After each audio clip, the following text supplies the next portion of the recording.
serving the community's insurance needs for more than 60 years, with locations in Newport News and Williamsburg. Colony Cares, the Colony Group. By Smoke Barbecue Restaurant, Warwick Boulevard in Newport News.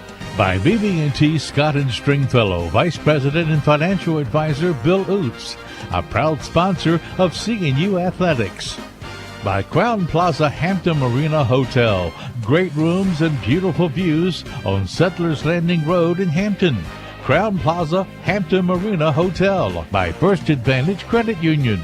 Stop by any of their 11 convenient branch locations. That's First Advantage Credit Union. By the Subway Station for delicious oven-baked subs and the CNU Special, now accepting Captain's Cash. Subway Station. By Subtle Motor Corporation, a family tradition since 1902. Subtle Motor Corporation, Jefferson Avenue, Newport News. By Kersey Seeley Clark & Associates. Take control of your employee benefits program with Kersey Seeley Clark & Associates. By Rick and Libby's, your neighborhood restaurant, open for breakfast, lunch, and dinner. Located in the Warwick Village Shopping Center. That's Rick and Libby's. By Mike Duman Auto Sales, with locations in Suffolk and Franklin. The Duman Can. Mike Duman Auto Sales. By Town Bank, the best bankers. Hometown banking, that's Town Bank. By Dr. John Dennison, located in Oyster Point, Newport News. Keeping your smile bright and healthy. Dr. John Dennison. By Tucano's Restaurant. Score big before or after the game at Tucano's Brazilian Grill, located in the city center, Newport News. CNU basketball at the Captain's Radio Network originates from the flagship stations of CNU Sports, WXGM FM, Gloucester. And now, with all the exciting play-by-play action of today's game, here's Tracy Cooper and the voice of the Captains, Francis Tomasino. And a pleasant good evening from the Freeman Center on the Christopher Newport University campus in Newport News. Tonight, the Capital Athletic Conference postseason tournament gets underway for the Captains of Christopher Newport as they are the top seed and tonight take on the fourth-seeded Eagles of Mary Washington. The winner will advance to the CAC championship game this Saturday. And for John Krikorian's Captains, they're trying to get to their fifth straight CAC championship game since entering the Capital Athletic Conference tournament. And 4 years ago, they were defeated at Mary Washington in the title game. 3 years ago, they went to Salisbury and got beat. And the last 2 years, they've won right here at the Freeman Center over Salisbury. And, of course, Salisbury could be here on Saturday if the Captains win. And Salisbury knocks off York tonight in the other semifinal. It would set up a fourth straight conference championship game between CNU and Salisbury. But before we start thinking about Saturday, we have to think about tonight. Good to have you with us for this semifinal game. Francis Tomasino, Tracy Cooper, Brian Dyke here at the Freeman Center, Harvey King at our controls. And for the Captains, they're 20-5. They miraculously almost captured the number one seed in this postseason tournament. They've won 4 in a row. And they have won 9 of their last 10, Tracy, as they come into this tournament. And they've beaten this Mary Washington team twice this year. The old adage says, hard to beat a team 3 times in 1 year. Do you put any stock in that? Well, I don't think so, Francis. If you think about the last couple years, the Captains have had to beat Salisbury, and they haven't beaten them 3 times. They actually lost to Salisbury. I believe, did they lose to them both times on the road in the regular season in the last 2 years? I think it's something about having home court advantage is the big thing, and that's what the Captains fought for. That's why they focused and won 9 of their last 10 games to come down to the wire and finally catch York at the end of the year, a team that is still ranked in the top 25. You've got York and CNU atop the Mid-Atlantic regional rankings, and you would think, Francis, that winning this game should solidify the Captain's position in the NCAA tournament. They're taking on a Mary Washington team tonight that amazingly is only a game behind them in the win column. Yeah. Captains are 20-5, but this Mary Washington team is 19-7. And Brian, the 2 games this year, certainly the game in Fredericksburg 8 days ago was very, very competitive. Captains won by 4. The game here, not quite so much, as CNU won by 14, but this Mary Washington team has a tremendous talent in Eric Shaw. and this will not be easy at all tonight for CNU. No, it will not, and not just Shaw. It's a true three-headed monster they're facing because they go along with Shaw. You got Mark Madison, and you also got Kiori Stewart. And those three have accounted for just about all the points that Mary Washington has been able to put up. And that's what's going to be interesting today to see how the captains, are they concentrating on shutting down Shaw and Madison, or are they going to work on just limiting everybody else? They've had success doing that. But like Tracy said, this is a new season now. It's 0-0, and it's time to put the oars in the water and get the captains rowing. It's time to go. Captains will not have Luther Gibbs tonight. He suffered a wrist injury on Saturday in the win over York to end the regular season. So they'll have to push some other buttons tonight. We understand that Nick Parks is going to start in place of Luther Gibbs tonight. But Tracy, tonight we're going to see a lot of Jason Agner, we're going to see Adrian Beasley, probably Liam Harrington, maybe even Marquis Stubbs, Brandon Edmond. I think it's going to be a by-committee approach to try to replace a player like Luther Gibbs. Yeah, Luther Gibbs, not so much in the point scoring. He was averaging 6-7 points a game this year. Certainly has the ability to go off and score more, but more of a facilitator and really one of those kind of glue players on defense. He's the type of player, along with Tyler Femai, not worried about hitting the floor, going after the loose ball, taking the charges, and that's certainly what the captains will miss out of that. You don't really get that so much from Parks and Agner, who will probably get a lion's share of Luther's minutes in this game, and it will be by committee. And on the defensive side, that's where the captains are going to have to shine again. This Mary Washington team, they defeated Frostburg State. It was a pretty close battle in that one, but they shot 50. It was a 4-point game, a 4-point win over Frostburg State to get here to the Freeman Center, but they shot 57% from the field to win by 4. I mean, that's shooting lights out to win by a slim margin. The captains cannot allow this team to shoot that well from the perimeter or anywhere else. They actually didn't shoot that many three-pointers. It was mostly inside. That's usually where the captains are going to do well. They just cannot let Mary Washington get off on the scoring column and shoot that good of a percentage. In the two games against Mary Washington this year, the captains held the Eagles to 36% shooting. It's all about defense.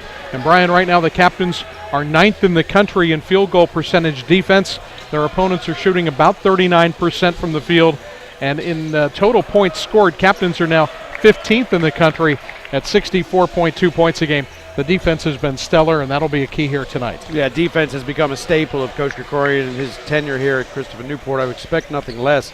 And, yeah, the whole team's at 38%. That's great.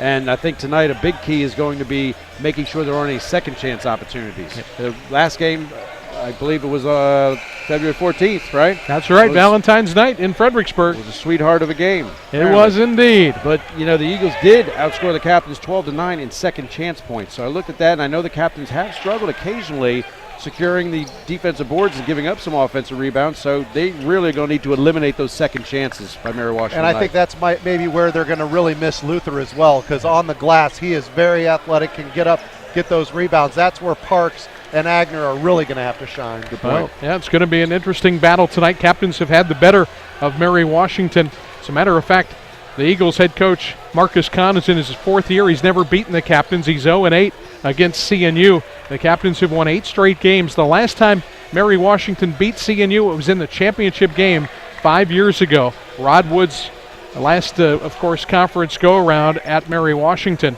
And that was a great win for the Eagles. Captains will try to avoid getting stung here by Mary Washington in the semifinals. We'll keep an eye on the other game as well tonight. York playing at home tonight against Salisbury.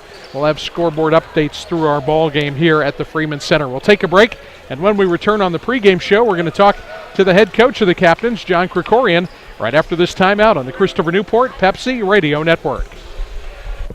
The captains rock, and we roll with them. CNU sports medicine physicians, Doctors J.R. Barley and Scott Kling, are the captain's choice for everything orthopedic. Have a great season. We're with you every step of the way. And if you need Riverside Sports Medicine, we have convenient same-day and Saturday appointments. Text SportsMed to 78234. That's SportsMed to 78234. Riverside Sports Medicine, the captain's choice for everything orthopedic. Tucanos is a proud sponsor of the CNU Captains. Looking for a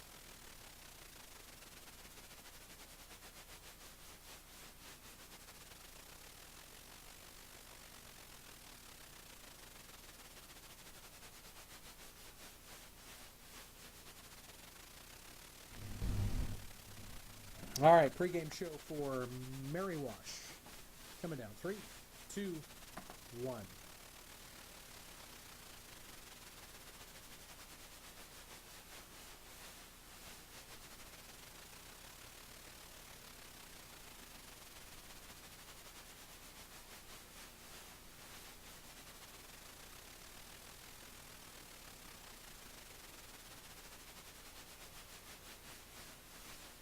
Let's talk. Stop in any Pomoco dealership. No pressure, just a sincere desire to help. Prices are down, selection is high, and the good advice is free. At Pomoco, come by today or visit Pomoco.com. Pomoco, peace of mind. Of course.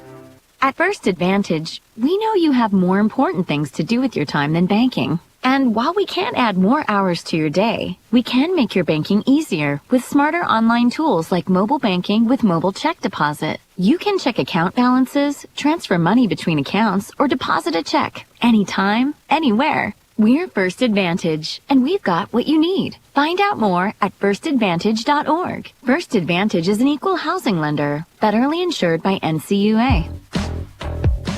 Back at the Freeman Center, getting set for the Capital Athletic Conference semifinals as tonight CNU takes on Mary Washington. We're joined now by CNU head coach John Krikorian on our Riverside Sports Medicine pregame show. And Coach, what a finish for your team in the regular season. A huge win, beating York at home in the finale on Saturday.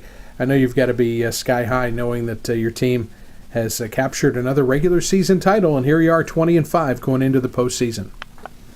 Yeah, it is. With this group, it is something to, we got a lot of basketball hopefully left to play, but we'll look back at the end, I think, and really be proud of what these guys have been able to accomplish with as many obstacles as this group has faced. A lot of young players, a lot of ups and downs in a very competitive league.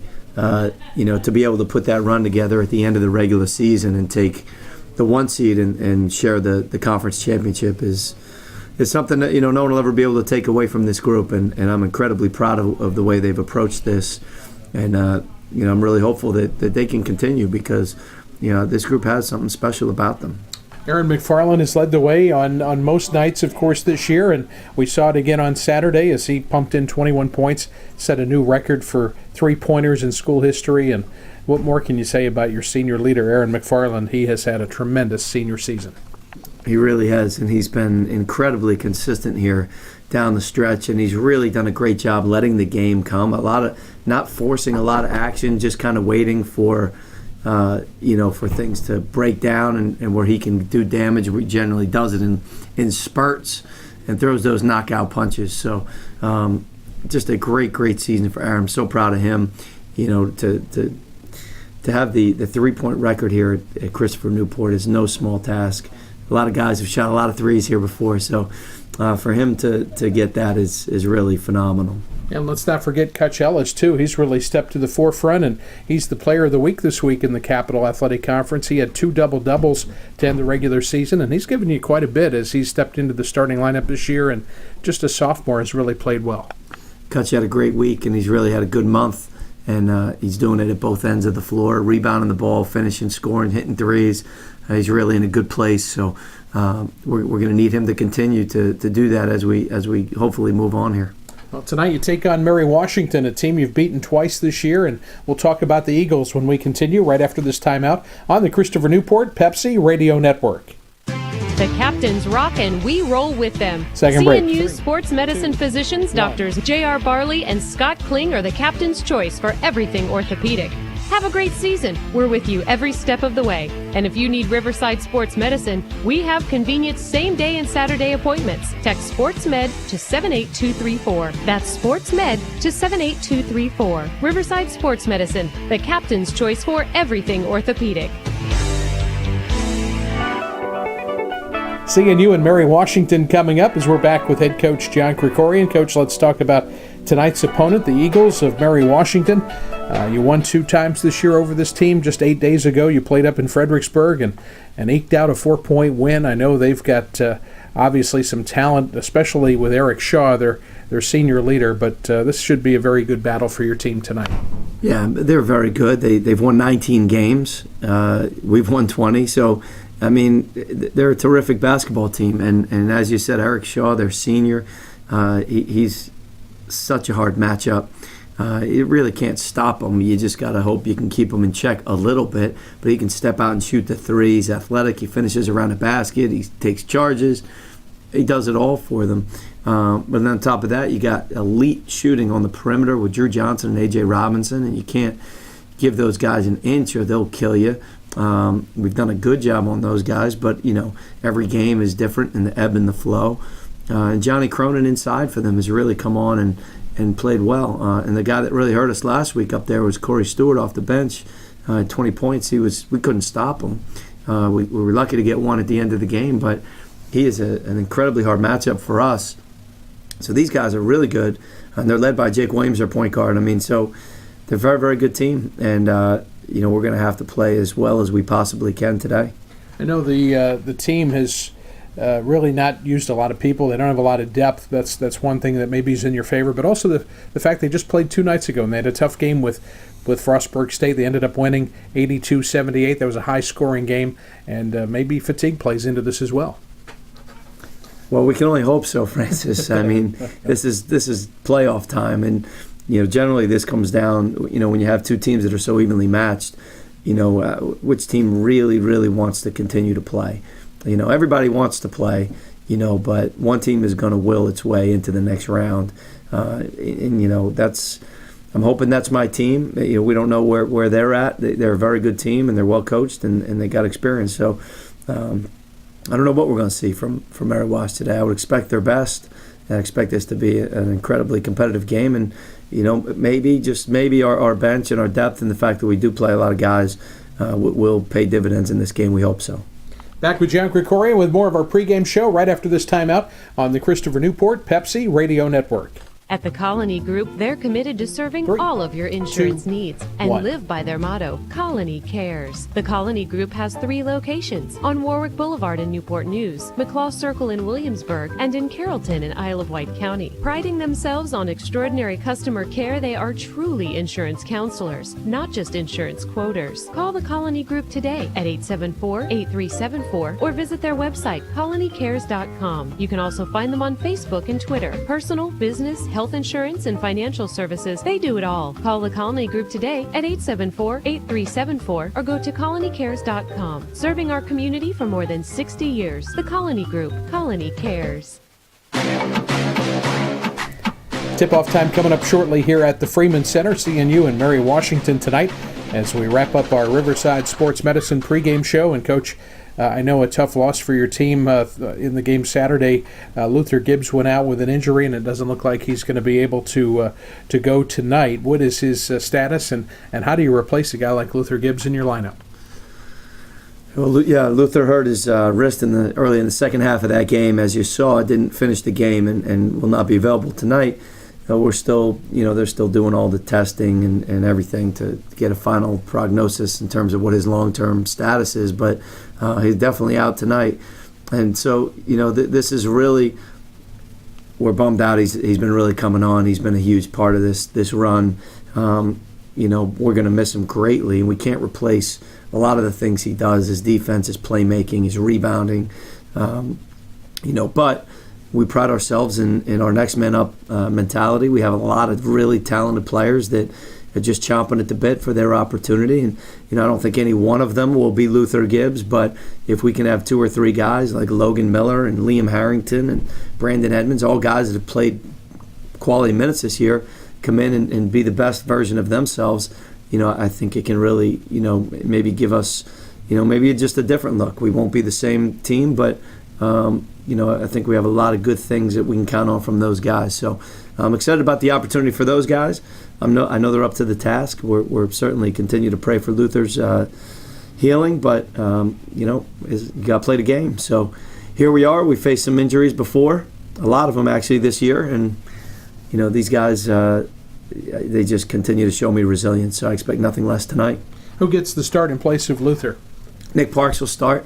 He's been that guy at that spot coming off the bench. He's certainly ready. He's started games early in the year, so we have great confidence in his ability to go out there and play. Well, it should be a great ball game tonight. CNU and Mary Washington, looking forward to it. Third meeting of the year of these two teams. Coach, good luck tonight. Of course, we'll talk to you right after the ball game. Thanks, Francis. Yep, John Krikorian, our guest as always, on the Riverside Sports Medicine pregame show. We'll take a break, come back with the lineups and the tip-off for tonight's game right after this timeout on the Christopher Newport Pepsi Radio Network. Kersey Seeley Clark & Associates specializes in employee benefit packages. Put Kersey Seeley Clark & Associates to work for you and take control of your employee benefit plan. Representing most major health insurance carriers, Kersey Seeley Clark & Associates also represent more than 50 life insurance carriers. Health and hospitalization, short or long-term disability, life insurance, retirement plans, dental coverage. Kersey Seeley Clark &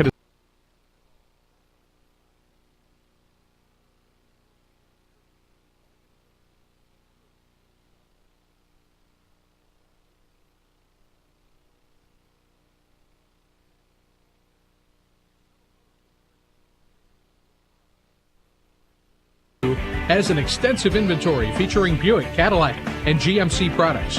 New and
or to make an appointment.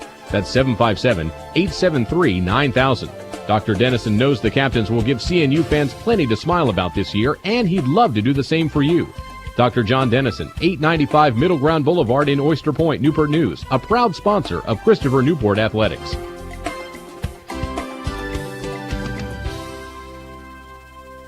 At Whole Foods Market, we have sales. Lots of them. In fact, we put over 2,000 items on sale throughout our store every week. We mark them with yellow signs, so you know where to save. Do you know how many signs it takes to make all those discounts? Well, around 2,000. And we do it every week so you can save on some of the healthiest, best tasting, and high quality foods. So look for yellow the next time you're in Whole Foods Market. You'll be surprised at how much you could be saving. Time to look at the starting lineups. A.J. Robinson starting at a guard spot for Mary Washington, along with Jacob Williams. Robinson, 6'1 sophomore from Sterling, Virginia. Williams, 5'10 junior from Centerville, Virginia. In the middle, Eric Shaw, the 6'7 senior from Fredericksburg, averaging 16 points, 5 rebounds a game. Drew Johnson, just introduced, forward at 6'4, freshman out of Ashburn, Virginia. Johnson averaging 12 points a game. And rounding out the starting five, Johnny Cronin, a 6-foot junior, Johnny Cronin, and he hails from Springfield. Actually 6'5", Johnny Cronin, as he is the other forward. So it's Cronin, Johnson, Shaw, Williams, and Robinson for Marcus Kahn's Eagles of Mary Washington. And for the Captains, first out of the huddle is number 1, Aaron McFarland, the Captain's senior, and only 12 points away from climbing up to 9th on the all-time scoring list at CNU. Aaron McFarland, the all-time three-point leader at CNU. In the backcourt with Tyler Femai. Femai, a 5'11 junior from Chantilly. McFarland's a 6-foot senior from Richmond. Coming out now is the center, Spencer Marine. Marine, a 6'7 senior from Springfield, who averages 11 points, 7 rebounds a game. Kutch Ellis riding a string of back-to-back double-doubles to end the regular season. Ellis, a 6'7 sophomore forward from Mechanicsville, and Nick Parks rounds out the starting five for the Captains. Parks in place of the injured Luther Gibbs. Parks is a 6'3 sophomore from Midlothian. Again for the captains, Femi, McFarland, Marine, Ellis, and Parks. John Krikorian in his 8th year leading the captains. And again, Marcus Kahn in his 4th year, as he is 54 and 51 since taking over Mary Washington. And we're almost set for basketball here. I think the start of this game will be very, very interesting. Absolutely. It'll be interesting to see how Spencer Marine handles his defensive skill set inside against a very talented Eric Shaw, who's got the moves inside. It can play a little outside as well. Kutch Ellis and Spencer Marine, you don't want them to get into foul trouble early. We saw Spencer get in a little foul trouble early against York. It didn't hurt him because the captains just play to a man so much better, but I think keeping Spencer on the court as much as possible in the first half will be key to the captains getting out to a quick lead. And let's see how Mary Washington comes out. Having to play Tuesday night, they got some of that momentum. They'll carry over, and they're going to come out, I expect, with a whole lot of energy. See if the captains can neutralize that in the first 5 minutes of this ball game. Captains are in white, Mary Washington in their dark blue, and we're ready to go. Spencer Marine jumps with Eric Shaw. And here at C.J. Woolham Court at the Freeman Center, we're underway in the CAC semifinal. And the captains have the opening tip going left to right. As Kutch Ellis sends it out front, Nick Parks, I think he thought about letting go a 3 there, but instead gives it to Spencer Marine. Now left wing, Parks goes back to Marine as they play catch. Marine hemmed in down low. Jump hook is good on the baseline, and the captains take a 2-0 lead. Very nice start. Get it inside. A little inside-out game for the captains. Would work well for them. Go inside first. Absolutely. There's Shaw going away. Johnson now to Cronin. Right side, Robinson drives through the lane, puts it up high off the glass, no good. There's the first rebound of the night for Kutch Ellis. And the captains have the ball leading 2-0. McFarland, long 3 is an air ball from deep on the left wing. Ellis runs down the rebound. Ellis goes inside for Marine. He reverses and lays it in. Nice aggressive move by Marine to go baseline. He usually will pass that one out, but little dribble step goes to the left hand. Yeah, reversing it all the way to the other side of the glass. Nice play by Spencer Marine.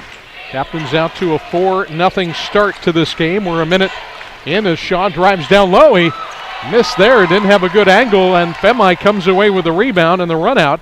Femi goes to the corner. Park sends it out to Ellis. Kutch with the 3 ball. That's too strong. Hard rebound comes out, and the captain's Nick Parks pulls it down. CNU with a fresh shot clock now. Nick Parks doing his best Luther Gibbs imitation. Femi underneath, sends it to the corner. Parks for 3. That's a little too strong. Rebound tipped out. Cronin has it for Mary Washington. Eagles going right to left on the run. Ball almost lost, but Jacob Williams is able to recover. Williams floats the pass to Shaw. Now to Johnson, into the corner for Williams. 12 on the shot clock. We've played 2 minutes now here in the opening half. Out front, A.J. Robinson off the screen. Foul line left. 12-footer's no good, but a foul called away from the ball inside, and it's going to be on the captain's Tyler Femi. I thought that might go against a moving pick by Johnny Cronin. They were just battling. Femi trying to get over the top of the screen, as the captains are prone to do, but I think he just gave too much contact, kept driving his shoulder into Cronin's gut. Nice pass there for Shaw, and he one-hand dunks it with the right hand, and it's a 4-2 game. Spencer just lost him there. Good look from Johnson on the inbounds pass. Femi loses the handle out of bounds. Captains turn it over. And Coach Krikorian is not going to stand for that. A mistake on the defensive side and then right on the offensive side, and Femi will sit down. Brock Guyman immediately in for the captains, who's played some good minutes in the second half of the season. Mary Washington down 4-2. Captains looking at Shaw here out front. He takes the 19-footer, no good. And McFarland has the rebound and the run out. Almost walked with it. Now Ellis plows into the defender, and a foul is called. Let's see which way it's going to go. It's going to be against Kutch Ellis. Yeah, the official was asking, was the man inside the arc? And he says, no, he was not. So they're going to call a charge. And it really should have been a travel against Aaron McFarland just across half court. And then Kutch Ellis just had a head of steam. Who was the official target? He wasn't asking Coach Marcus Kahn. No, he was asking the official under the basket. Okay, yeah. Okay. He was over there by Coach Kahn. Yeah, that wouldn't be fair. There's Shaw at the foul line, going right side. Cronin's jumper is way offline. And the rebound hauled in by Kutch Ellis. 4-2 the score. Captains on top, 3 minutes in. Here's Brock Guyman, the freshman from Hanover, Pennsylvania, at the point now. Ellis dribbles into the paint. Kutch sends it back out. Parks with a straight on three. It's good. Really nice job by Kutch. Patient in the paint. Waits for the men to come to him for the double team and finds the open Nick Parks. 7-2 CNU. Left side, Robinson working off the screen. Now goes back to Shaw. Shaw with a fake, drives on Ellis down low. Double teamed in the low post. Missed the shot. Rebound taken away from Cronin by the captains as Parks dribbles out of there. Ahead to McFarland. Aaron McFarland on the left side. Now penetrates through the lane, lays it in. The elevation from Aaron McFarland gets him going inside for his first bucket. You know, to think he was a spot-up shooter 2 years ago, how far he's come off the dribble, amazing. Great job by the senior. Robinson foul line right. His 15-footer's no good. Rebound Brock Guyman. And the captains have really needed him to do that with Marcus Carter out most of the season. Yeah, and they really need the seniors to step up because it's late February and it's postseason. And guess what? Marine and McFarland at this point have passed the test. Here's McFarland to the foul line. His jumper is good again. Aaron McFarland with 4, and the captains now lead 11-2. If I'm being honest, captains look like the fresher team, as they should, and Mary Washington looks a little bit slow and lethargic. Left side, Williams driving, floater baseline left, no good, tipped out. Cronin gets it back, sends it out to Johnson. His 3-ball rattles out. Rebound brought in by Nick Parks. Not getting the shots to fall, not putting their legs in the shots, and a mistake there from Guyman. Tipped ahead to Robinson. He drives in and scores on the layup, and that makes it 11-4 CNU. It's about the only way the captains are giving up points right now are on mistakes. And you're going to get that with freshmen that we're going to see in and out of the lineup. That time Guyman, a freshman mistake. And now he picks up his dribble before he even gets across half court, and they get a 10-second violation. Well, make that plural, freshman mistakes. He just kind of froze, like you said. Trace picked up his dribble. I don't know why. 2 feet, not really harassed by the defender, 2 feet from the half-court line. Now Nate Roberts is going to come in immediately for Spencer Marine, not because of fouls, but I think Spencer's a little bit gassed running up and down the court early. Well, I think they like getting him out of the game 5 minutes in with 0 fouls. That's Absolutely. a treat too, though. Usually Spencer's given up one by now. Kutch will sit down as well, so you got Roberts and Agner in. Also, Marquise Stubbs in. Well, the Eagles have the ball down by 7.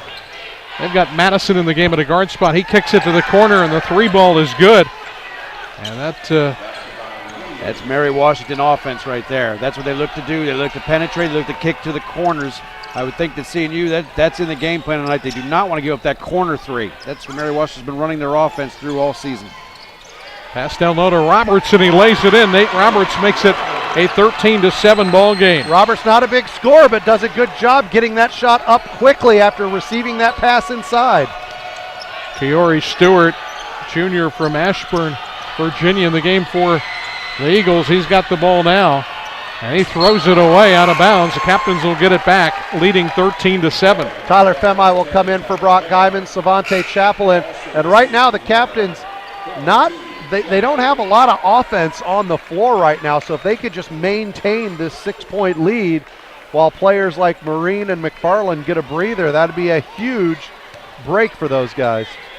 Chappell's drawing Shaw defensively. I think they'd want to get the ball into him and see if he can take advantage. Nice float pass there. Savante lays it up and in. It's going to count, and Chappell got fouled. Such a good pass from Agner, the freshman, getting it right where Savante needed it, and Savante with a textbook pump fake to get the men up in the air, scores for a chance for a 3-point play. That's a big foul, too. It's the first of the game on Eric Shaw. And with 14:04 to go in the half, it'll be Chappell at the line for 1 shot, with the captains leading 15-7. Yeah, that one was on cue. And as you said, Cooper, it had to be a perfect pass because, shoot, if I knew what was going to happen, you bet everybody else in the building, including Mary Washington, did too. And they still couldn't prevent it. Big play by Chappell. First free throw of the game goes down for Chappell. So it's a 3-point play. The captains take a 16-7 advantage. And we are exactly 6 minutes into the first half as Jacob Williams dribbles to his right, now sends the pass out to Mark Madison. Madison, sophomore from Chesapeake, misses badly, and Marquise Stubbs is there for the CNU rebound. That's at least the second shot that the captains have made Mary Washington just take a horrible line at the basket and throw up an air ball. That pass a little bit too much leading inside for Roberts, and the Captains turn it over again. Yeah, Roberts doesn't have the hands that Savante Chapel has. I don't think that's the pass that you want to make. Stewart just double dribbled for Mary Washington, and we're going to have a timeout. 13:27 to go here in the first half. The Captains are leading Mary Washington 16-7, and we'll take a break. We'll step aside and be back in a moment on the Christopher Newport Pepsi Radio Network. Now, more than ever, you must make smart financial decisions. Stop and think. For almost 30 years, Mike Duman has been Virginia's #1 choice for quality pre-owned cars. Now, with 5 new manufacturer nameplates, there has never been a better time to give Mike Duman a try. Mike Duman Auto Sales in Suffolk and Franklin have unlimited selection, the lowest prices ever, unbelievable manufacturer incentives, authorized factory service, and over 20 lenders eager to finance your purchase with rates as low as 0%. Take time and notice all the Mike Duman nameplates around you. These are satisfied customers, and they come back again and again. Why? Because no one takes better care of the customer than Mike Duman. Select from over 600 vehicles at both Mike Duman superstores, or find your dream vehicle on MikeDuman.com. Tremendous savings, exceptional financing, and amazing service today and every day. Visit Mike Duman now and discover why, when others can't, the Do-Man can.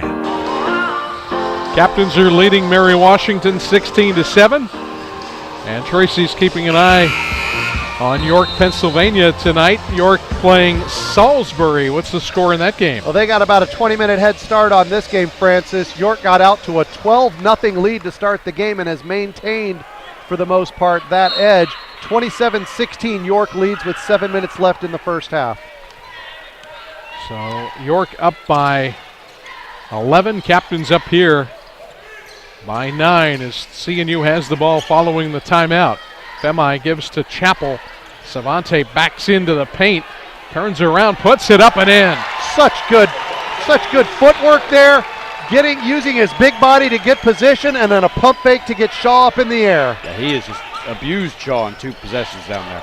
Stewart underneath bad angle, and he stepped out of bounds before he shot. And Captains are fortunate because Savante supposed to help on that play, and he looked like the pass was going to go outside. Savante left him wide open for the layup, but fortunately he stepped out of bounds.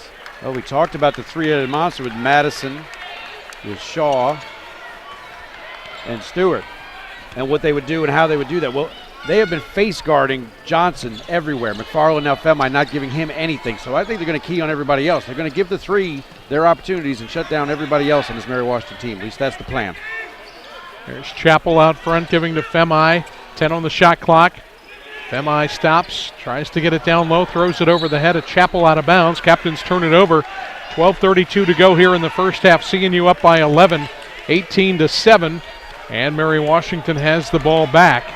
And bringing it up quickly is Madison. Nice pass down low. A foul called as the shot is missed, but Savante Chapel went in the air and picked up his first foul of the night. A little too single-minded there on offense. They've been having success getting it into Chapel, and it just wasn't there. Femi tries to force it, and then on the defensive side, they get a little flat-footed back on defense. Mary Washington takes advantage.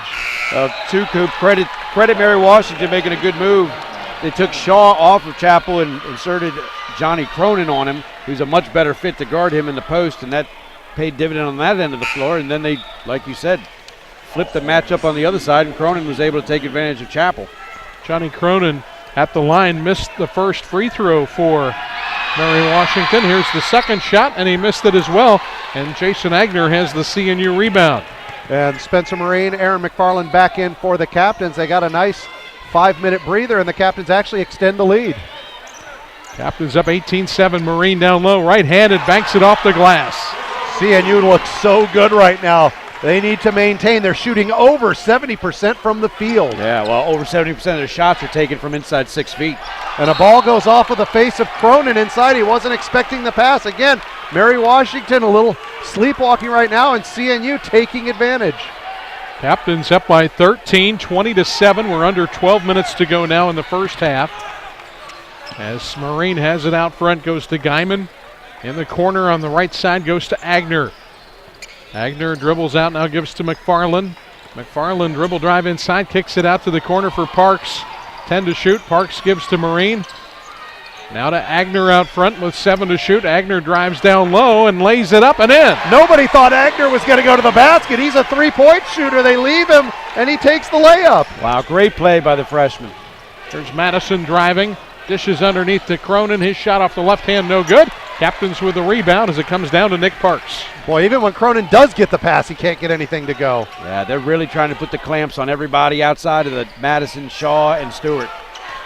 Captains have the ball up by 15 and a whistle out front as Guyman was dribbling. And a foul's going to be called on A.J. Robinson. It'll be his first, second on Mary Washington so far tonight. Really good handle by Guyman dribbling the ball there. He's had a couple of problematic areas where he picked up his dribble before going across half court to get a turnover on a 10-second violation. And earlier he got right across half court and picked up his dribble a little quick. McFarland long three ball, no good, but a foul is called. And they're going to get the foul out front. I think it's going to be Mark Madison. That'll be his first. There'll be 3 shots coming up at the line here for Aaron McFarland. Not the guy you want to foul. Oh, 84% free throw shooter in his career at CNU.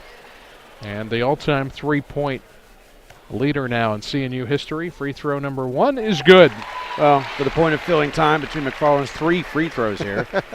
In the last 2 contests, Mary Washington's put up 151 points versus the Captains. There's only been 39 points scored by guys not named Madison, Shaw, or Stewart. And I think that trend is continuing this evening. And we're seeing their absolute face guarding. They're selling out to shut down everything else, but those 3 are the Captains. Hey, it's worked twice, went out a third time, right? That's right. McFarland made the first 2. Here's his third shot. It's up, and it's good. 3 for 3. Aaron McFarland now with 7 points. He's only 5 away from Mike Cherry for 9th place on the CNU all-time scoring list. Out front, Stewart has it for the Eagles. Nice pass underneath. Johnson reverses, but missed the layup underneath. Rebound out of bounds. It'll belong to CNU. Once again, I think it was Cronin inside who had a shot at the rebound, and it just goes off his hand, and Mary Washington wants a timeout. Marcus Kahn wants a 30-second timeout. We'll take a short break. Captains up 25-7. And we'll be back in 30 seconds on the Christopher Newport Pepsi Radio Network. Subway Station, across from CNU on Warwick Boulevard in Newport News, has a tremendous selection of delicious oven-baked sub sandwiches. And check out the CNU special at Subway Station. With a valid CNU ID, you can get a free drink with the purchase of a half sub and a free drink and Purge chips with the purchase of a whole sub. The award-winning Subway Station, across from Christopher Newport's Ferguson Center on Warwick Boulevard in Newport News. All the CNU marching captains entertaining the big crowd here at the Freeman Center tonight, as the fans have turned out in big numbers for this postseason game, the CAC semifinals. The winner of this game will play the winner of the York-Salisbury game on Saturday at the higher remaining seed. And right now in York, Pennsylvania, things have tightened up a little bit. A little bit. It's a 10-point lead now. As we mentioned, York started with a 12-0 lead. They now have a 10-point lead with 4:21 left. York leads Salisbury 32-22.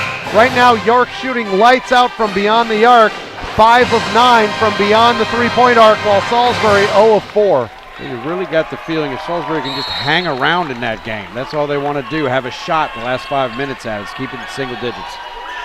Well, here tonight, the captains have not relied on the three-point shooting. They've only knocked down 1 3-pointer so far, and they've only attempted 4 shots from beyond the arc, but they have a 25-7 lead. 10.5 minutes to go here in the first half. Ellis in the paint. Kutch goes down low, puts it up and in. Nice touch by Clutch. They now have 16 points to the captains in the paint. First score of the game for Kutch. Ellis in the paint. Tough shot there, and it goes down for Shaw, who now has 4. And it was made a tough shot by pretty good defense by Marine, going straight up and down, hands straight up, doesn't foul. Captains up 27-9, and we are now midway through the first half. Right side, McFarland on the wing with 14 on the shot clock, gives to Ellis inside the arc. He sends it back out now to Parks. Down low to Marine, 7 to shoot. Right side, McFarland penetrates inside, kicks it out. Parks puts up the three, and it's good. Such an unselfish play by the senior. He gets it inside. He's grimacing a little bit. I think maybe some knee contact to that upper right thigh. He's staying in there, but what a good pass to Parks for the open three. There's a shot put up by Shaw, no good. Rebound Guyman. Here come the Captains. CNU with a 30-9 lead. Captains right now on pace to score about 120 points in this game. And Mary Washington dropped back into a zone the last couple possessions, just trying anything to shake up. And Kutch Ellis drives down low, and he lays it in again. Kutch Ellis can do no wrong in the last 2.5 games. My goodness, he was shiftier than one of those luge guys over there in the Olympics. That was a great move by the Kutch. luge guys. He did a nice job there. Slithering down low. Shot put up by Madison here, no good. Rebound tipped up. Ellis comes down with it. Kutch has his 4th rebound to go with 4 points tonight. Pass to the far side. Parks saves it, sends it out to Guyman. Guyman underneath has it tipped out of bounds, and the official says no, it went off the captain's last. Guyman is saying he got hit on that pass, and he'll come out. Femi back in, Agner back in. Kutch Ellis will get a break with his 4 points and 4 rebounds. Nick Parks has really turned it on the last third of this season. The 2 big threes here tonight. McFarland set him up beautifully, but he's still the one that drained him. Jacob Williams driving left side, gives to the corner. Madison puts up the 3, rattles out, rebound, Spencer Marine. Captains up 32-9. In transition, McFarland now holds it up, gives to Parks. Parks and Marine out front. Now Marine cuts toward the low post. Gets the pass back from Parks down low. Tries to reverse, has that shot blocked, and rebounded by Eric Shaw. Never had the angle, really just needed to dish that one out.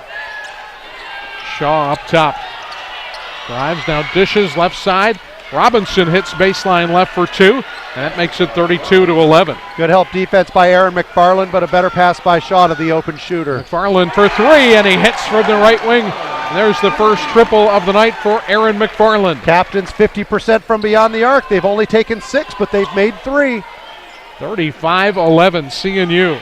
Down low the drive and the score again for Eric Shaw. Shaw just too quick for Marine. He's got 6 points. It's 35-13. The way things are going with Marine, I think it was a good non-foul. He still hasn't picked up his first foul, so I think at this point they'll trade a basket for Shaw for that.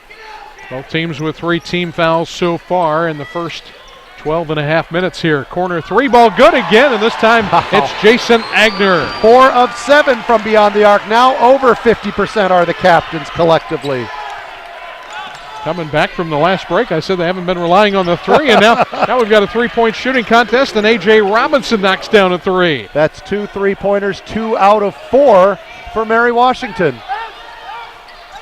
38-16, CNU on top. We're down under 7 minutes to go now in the opening half.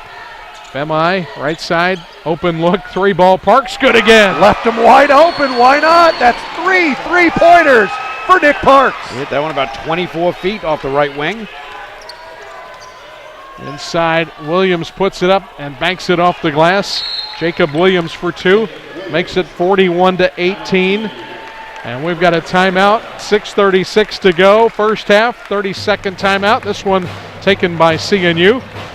With the Captains leading 41-18, we'll be back after a short timeout on the Christopher Newport Pepsi Radio Network. Before or after any CNU game, Smoke Barbecue Restaurant and Bar is where Captains fans go for an award-winning meal.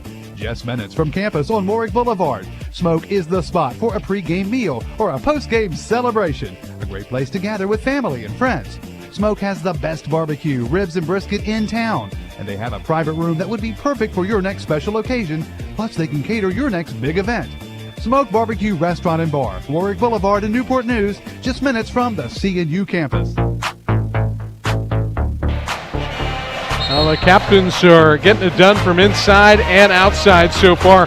The shooting, Tracy, has just been tremendous. 16 of 20 from the field for the Captains. 80% shooting. 5 of 8 from beyond the arc. 62.5%. Amazing shooting from the Captains. What a great game plan by Coach Krikorian and the staff, too. They really pounded the ball inside and forced Mary Washington to a zone and lit it up on the outside. Yeah, we got a foul out front here. It's going to be another one against Madison, I think. Mark Madison off the Mary Washington bench picks up his 2nd personal foul. And foul-wise, I mean, only 7 fouls in the entire game combined for both teams. Very clean game up to this point.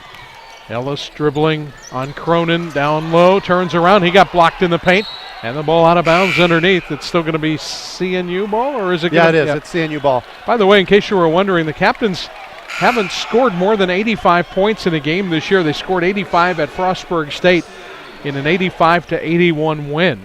And here they are. They've got 41 points already with 6:18 to go in the first half. This is the most impressive offensive half I can remember seeing this year, Francis. Would you agree? No doubt about it. They have scored again inside and outside. Here's Chappell going inside, and as he turns around, he gets fouled by Johnny Cronin.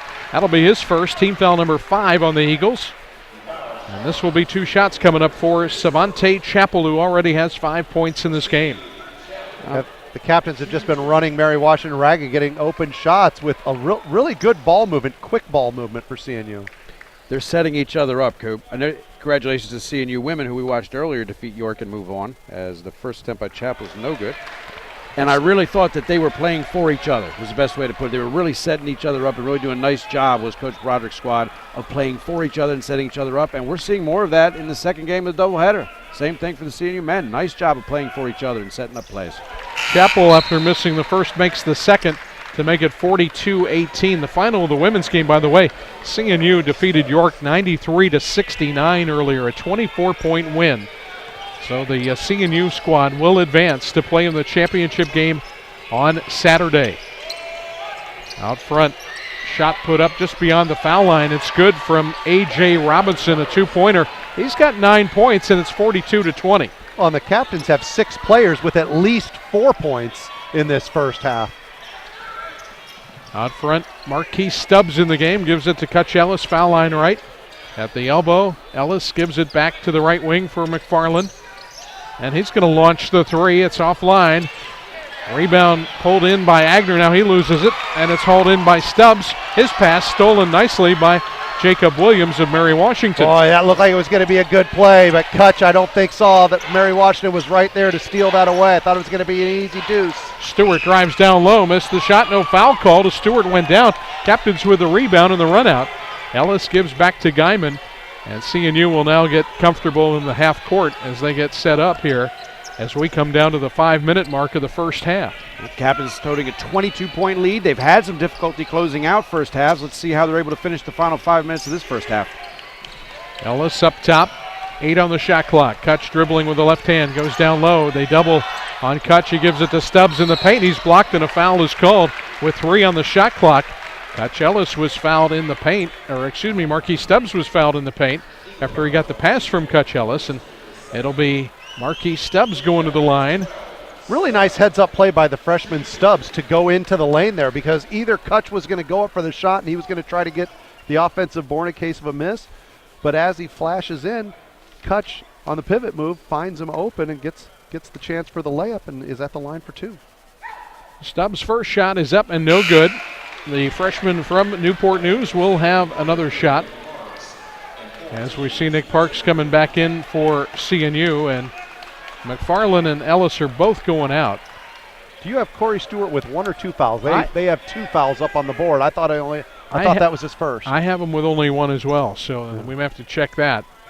Second shot by Stubbs is good. It is definitely the 6th team foul. Yeah, I'm not sure about that. Yeah, that's the first point of the game for Stubbs, by the way. And on the last stat sheet, he did not have any fouls. Here's a drive and a score there. Nicely done by Jacob Williams to make this a 43-22 game. Williams has 7 now, so Williams and Robinson are doing a good job scoring along with Shaw. Those 3 players have all the points for Mary Washington. And the Captains just turned it over. Ball picked off by Johnny Cronin. No reason for that. Marine's got to be better at catching the ball. It was right to him. Stewart into the paint. Stops, pops, no good. Rebound Stubbs. And the Captains have it back with 4:12 to go in the first half. Again, another heads-up play by the freshman, getting to the basket, elevating, and bringing in that rebound. Yeah, these guys know Luther's down, and Luther's not coming back tonight, and they are so far stepping up. Nice pass from Stubbs to Marine, and Marine lays it in. Spencer has 8 points. The Captains lead 45-22. Going over the top has probably accounted for 10 points in this game to Chappell and to Marine. Down low in traffic, Cronin misses. Rebound brought in by Eric Shaw, who's in the game. Shot from the corner, no good. Cronin with a follow, no good. And it's pulled in by Femi, and a foul is called. That might be against Cronin, who is just having a nightmarish first half.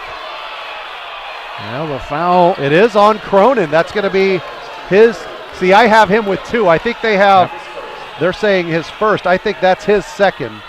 Yeah, I agree. And somewhere along the line, that the fouls were switched there, Cronin and Stewart. It's going to be a 1-and-1. That's the 7th team foul on the Eagles, and Tyler Femi will be at the foul stripe now with 3:39 to go here in the first half. What a first half. You can't, if you're not here, if you're out there in Radio Land or looking at the internet, right now the energy that the captains have brought, they're just at a different level. They're at a different level than Mary Washington. It might be 2 different levels than Mary Washington. Femi misses the front end of the 1-and-1. Jordan Shaw, freshman, into the game for the Eagles. He had the rebound there, and the Eagles now trying to go down low, and shot hit the underside of the backboard there, and it goes out of bounds. It's going to be CNU ball with 3:23 to go. Captains leading 45-22. Yeah, A.J. Robinson was standing on the wrong side of the baseline for Mary Washington. The ball came down on his back. Captain ball. As Kutch Ellis checks back in for the captains. So we're looking at Guyman, Parks, McFarland, Marine, and Ellis. Captains bring the ball up here with a 23-point lead. They've more than doubled up the Eagles here, 45-22. Marcus Kahn with his arms folded on the Mary Washington sideline. Yeah, there doesn't have much to say right now. Not really. Baseline right, Marine drives in and puts it up, no good. Rebound underneath, pulled in by Stewart of Mary Washington. Got to go glass on that shot from Marine. Shaw went down on the ground. He tried to take advantage, but not a good shot by Spencer. Well, we'll cut him some slack because I think it's his first miss. Yeah, I think it might be. Floater on the drive, no good. Tipped up, no good. As Jacob Williams missed. Captains with the rebound. Again, all the Mary Washington scoring coming from 3 players. And they have had trouble keeping up with the captains here in this high-energy first half. Well, Brian, you mentioned second chance points. The captains have to guard against that. 0 second chance points for Mary Washington so far in the first half. Ellis left alone in the corner. His 3 is no good. Rebound battled for, and a whistle as it's going to be Mary Washington ball. Apparently ball tied up in there, and Nick Parks must have had his foot on the baseline while he was going after it. Madison coming back in, the sophomore from Chesapeake for Mary Washington. And we see Marquise Stubbs back into the game for CNU with 2 minutes, 11 seconds to play here in the first half. Yeah, Stubbs was like a little kid just waiting to get into an amusement park. When I talked to him before the game, he just couldn't wait to get an opportunity to see the floor tonight. Well, Shaw drives, gives it back out. Now Stewart to Madison. 3-ball Madison is short, clanks off the front of the iron, and on the rebound, a whistle. And a foul called against the captains on the rebound. Well, Jordan Shaw out-hustled the captains there. They haven't given up second chance points, but that time Shaw hustles under there, gets the offensive rebound. The captains foul him. It's going to be against Aaron McFarland, his first. Jordan Shaw inbounds the ball out front to Stewart. Corey Stewart driving inside. Left hand, he lays it in. Yeah, there's just too good of a move. Corey Stewart averages double digits. That's his first 2 points of the half. He had 20 against the captains 8 days ago in Fredericksburg. Had a big game. Really carried the Eagles along with Eric Shaw in that one. And now we've got a timeout taken by CNU with 1:29 to go in the first half. We'll take a break. Full timeout. Captains leading Mary Washington 45-24. And we'll be back in a moment on the Christopher Newport Pepsi Radio Network. It's a buyer's market at Pomoco, and you're the buyer. Pomoco has the makes and models and financing to suit. Pomoco does everything to accommodate your automotive needs. Come in today. There'll never be a better time to get a better deal. More dealerships equals more cars, more selection, more savings. That's the power of more. Save time, save money, and get what you want. Now at Pomoco, the power of more. Of course.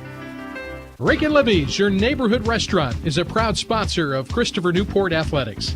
Rick and Libby's is open for breakfast, lunch, and dinner. And save room for Libby's homemade desserts. And Rick and Libby's has brunch every weekend until 2 p.m. Saturdays and Sundays. Located in the Warwick Village shops between CNU and Hilton Village. Rick and Libby's is open Sunday through Thursday from 8 a.m. to 9 p.m. and open Friday and Saturday from 8 a.m. to 10 p.m. Visit rickandlibby's.com. Rick and Libby's, your neighborhood restaurant.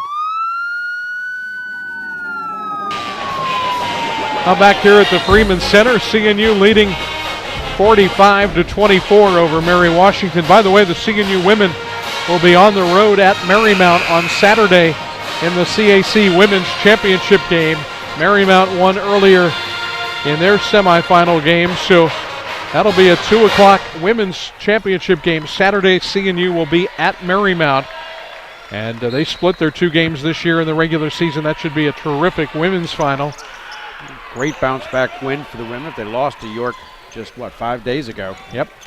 Captains win earlier tonight, 93-69. Captains here have the ball, and Kutch Ellis has it knocked away and stolen by the Eagles. That's the second time Kutch has gotten the ball inside, and he's got it stolen away without being aware that there are Mary Washington players nearby.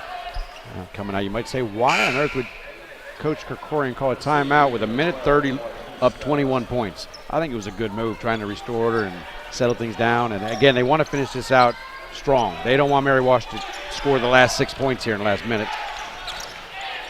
Well, it's 45-24. We're down to a minute to go here in the first half. Stewart driving inside, puts it up, no good. Got his own rebound. Now he has it wrestled away by Aaron McFarland. And we're down to 48 seconds as McFarland comes across midcourt, gives it back to Brock Guyman as the Captains will get set here in the half court. Yeah, run some clock. Yep. No numbers, pull it out. Out it comes. Stubbs will try a 3, and he hit it. Why not? Everybody else is hitting 3-pointers tonight. So easy, anybody can do it. From 24 feet, Stubbs. Maybe 23 feet, right wing. 48-24. The Captains have again doubled Mary Washington. 22 seconds left. Shaw driving in. Missed the shot, but got fouled. Eric Shaw will go to the line. The senior from Fredericksburg will have 2 shots. Coach Krikorian looking over at Kutch Ellis saying, why? There's 20 seconds left. You didn't need that foul inside the last 30 seconds of the half. It was actually on Marquise Stubbs. Oh, Marquise Stubbs. That's fortunate. That's his first. Yeah. Shaw with 2 shots at the line. Free throw number 1 is good. Shaw now has 7 as he averages 15, actually almost 16 points a game on the year, Eric Shaw. I think Kutch would have an easier time answering why since it wasn't him that picked it up. It's always easier to speak with somebody else. Eric Shaw converts both free throw attempts to make this a 48-26 game. Savante Chappell and Jason Agner back into the game for Christopher Newport as Stubbs and Ellis check out. 20 seconds left. The shot clocks are off. Captains have the ball, trying to get to 50 or maybe even more before halftime. Right side, Guyman, 10 on the clock. Agner, nice feed down low. Chappell receives, and he scores. Savante Chappell gives the Captains 50. Long heave on the buzzer, way offline by the Eagles, and the Captains are halfway to 100 here at the break. It's 50-26. CNU for the big offensive first half from the Captains. A very good half. Not just offensively, but they held Mary Washington, a team that scores 75 points a game, to only 34.4% shooting, a team that shot 57% just 2 nights ago. Very good effort. Probably the best half the Captains have played this year. I would completely agree. All the way to the very end, very aggressive. I like the way they stayed on the attack on both ends, all the way through that last timeout I alluded to. With 1.5 minutes up 21, Captains able to finish it on a 5-2 run, so extending the lead to 24 points. Captains leading 50-26 here at halftime at the Freeman Center. In the CAC semifinals, we'll take a break. When we come back, we'll look at all the first half scoring for you right after this timeout on the Christopher Newport Pepsi Radio Network.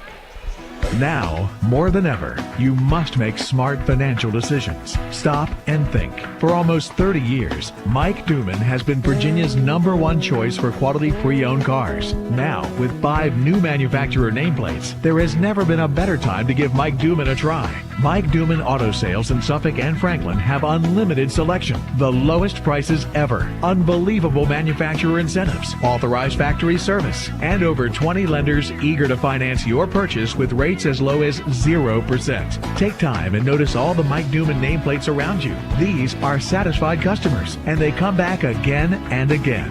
Why? Because no one takes better care of the customer than Mike Duman. Select from over 600 vehicles at both Mike Duman superstores, or find your dream vehicle on MikeDuman.com. Tremendous savings, exceptional financing, and amazing service today and every day. Visit Mike Duman now and discover why, when others can't, the Do-Man can. Basketball can teach us some great lessons about succeeding in life. Perseverance, determination, integrity. And here's a big one. Don't forget to have fun. Town Bank is proud to be your hometown bank, right in the heart of Hampton Roads. Visit us for help with all of your financial needs. Town Bank, the best bankers. Hometown banking.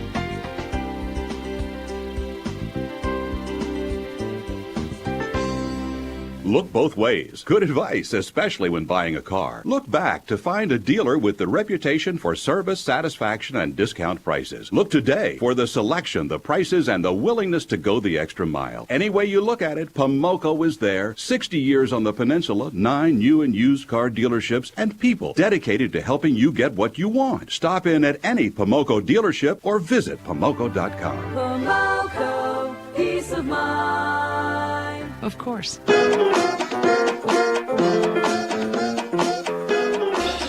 On halftime, CNU with a good-sized lead here over Mary Washington. It's a 50-26 game as the Captains jumped out to a pretty big early lead and really never looked back, kept growing that lead.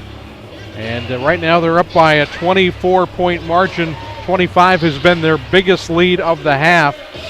And so far, a balanced attack for CNU. Aaron McFarland leading the way. He's got 10 points. He's only 2 away now from Mike Cherry for 9th place on CNU's all-time scoring list.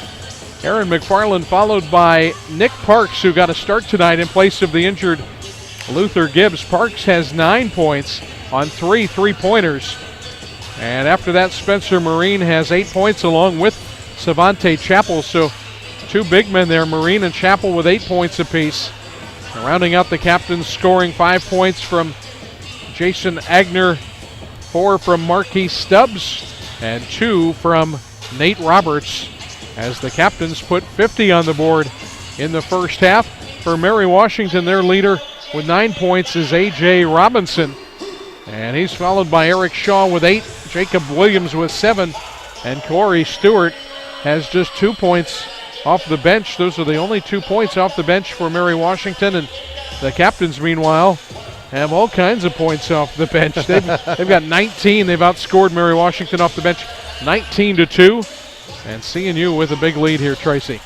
Yeah, they're silly with bench points out there. I mean, just looking at the stats, nothing wrong. The only negative I would see is 10 turnovers. Yeah. Mary Washington had 5 steals in that first half.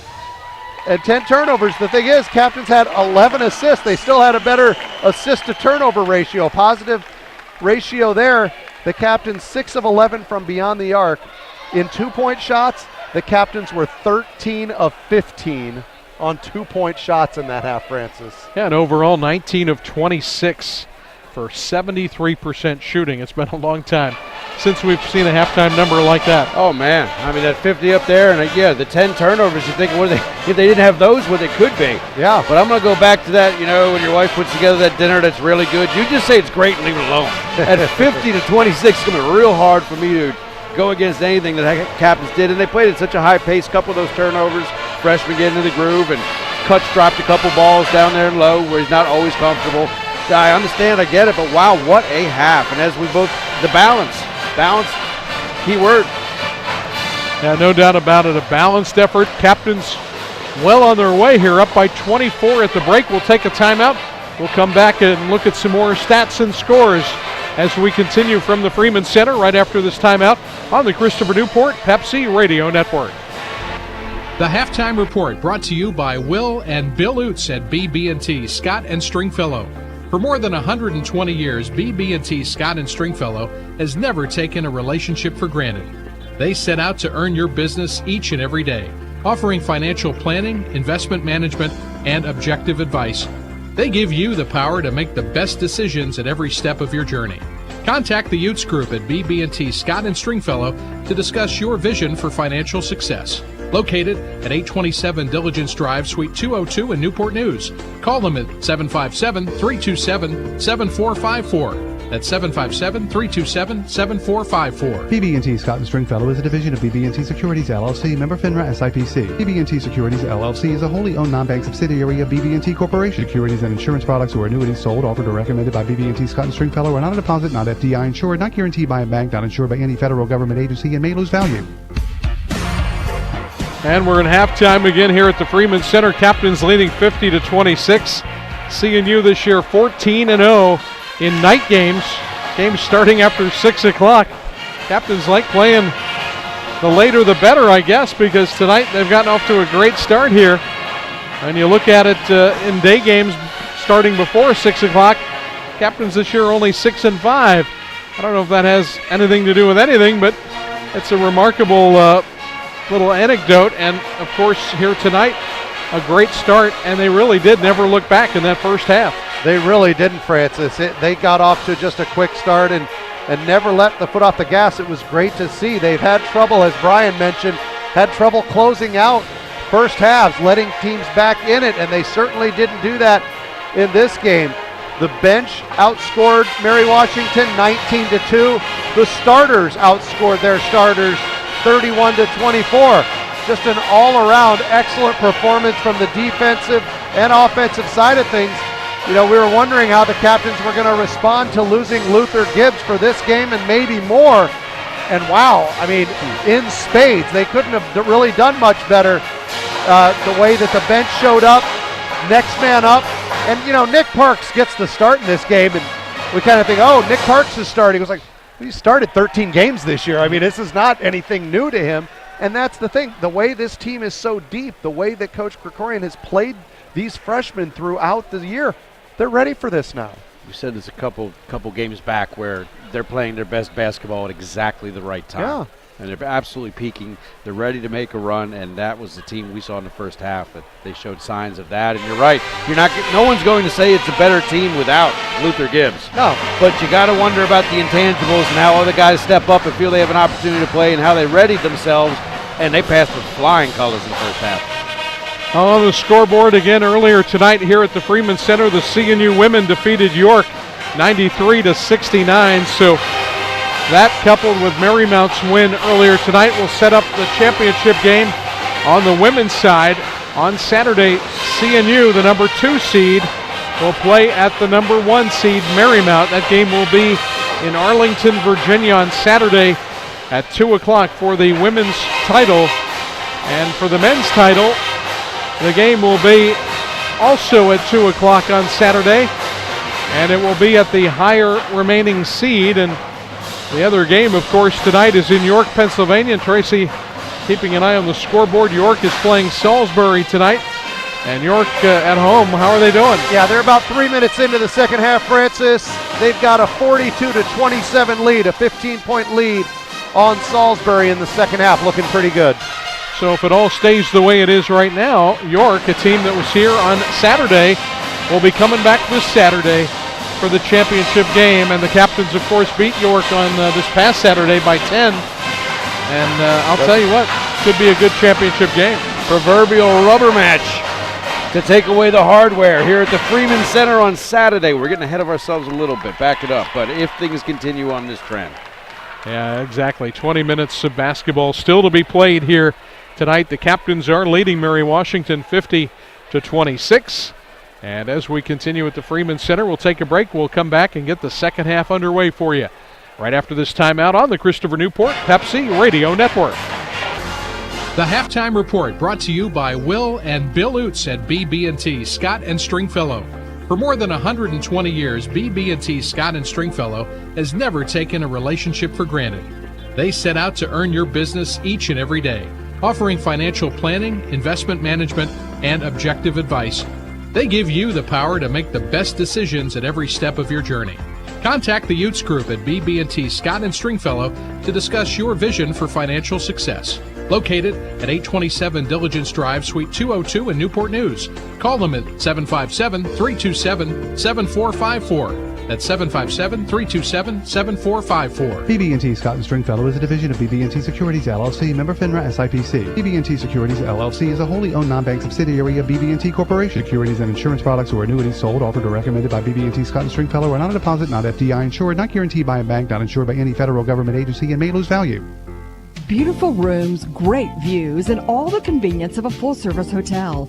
Come to the Crowne Plaza Hampton Marina Hotel on Settlers Landing Road in Hampton. They have over 10,000 square feet of flexible meeting rooms and conference space. Enjoy a delicious meal at the Regatta Grill or meet your friends for a drink at Latitude 37. It's all at the Crowne Plaza Hampton Marina Hotel on Settlers Landing Road. Call 757-727-9700 for reservations or visit their website at hamptonmarinahotel.com. The captains rock and we roll with them. CNU Sports Medicine physicians Drs. J.R. Barley and Scott Kling are the captain's choice for everything orthopedic. Have a great season. We're with you every step of the way. And if you need Riverside Sports Medicine, we have convenient same-day and Saturday appointments. Text SportsMed to 78234. That's SportsMed to 78234. Riverside Sports Medicine, the captain's choice for everything orthopedic. Now, more than ever, you must make smart financial decisions. Stop and think. For almost 30 years, Mike Duman has been Virginia's #1 choice for quality pre-owned cars. Now, with 5 new manufacturer nameplates, there has never been a better time to give Mike Duman a try. Mike Duman Auto Sales in Suffolk and Franklin have unlimited selection, the lowest prices ever, unbelievable manufacturer incentives, authorized factory service, and over 20 lenders eager to finance your purchase with rates as low as 0%. Take time and notice all the Mike Duman nameplates around you. These are satisfied customers, and they come back again and again. Why? Because no one takes better care of the customer than Mike Duman. Select from over 600 vehicles at both Mike Duman superstores, or find your dream vehicle on MikeDuman.com. Tremendous savings, exceptional financing, and amazing service today and every day. Visit Mike Duman now and discover why, when others can't, the Do-Man can. Tucanos is a proud sponsor of the CNU Captains. Looking for a great place to eat before or after the game? Head to Tucanos Brazilian Grill at City Center at Oyster Point, where you can enjoy unlimited flame-grilled meats served sizzling off skewers right at your table, and an abundant, award-winning salad festival. Whether it's a win for the Captains, a night out with friends, or a birthday dinner, Tucanos wants to celebrate with you. Download Tucanos mobile app and join Club Tucanos to receive special offers, rewards for each dollar spent, and a free meal during the month of your birthday. Make your reservation today and experience Tucanos Brazilian Grill.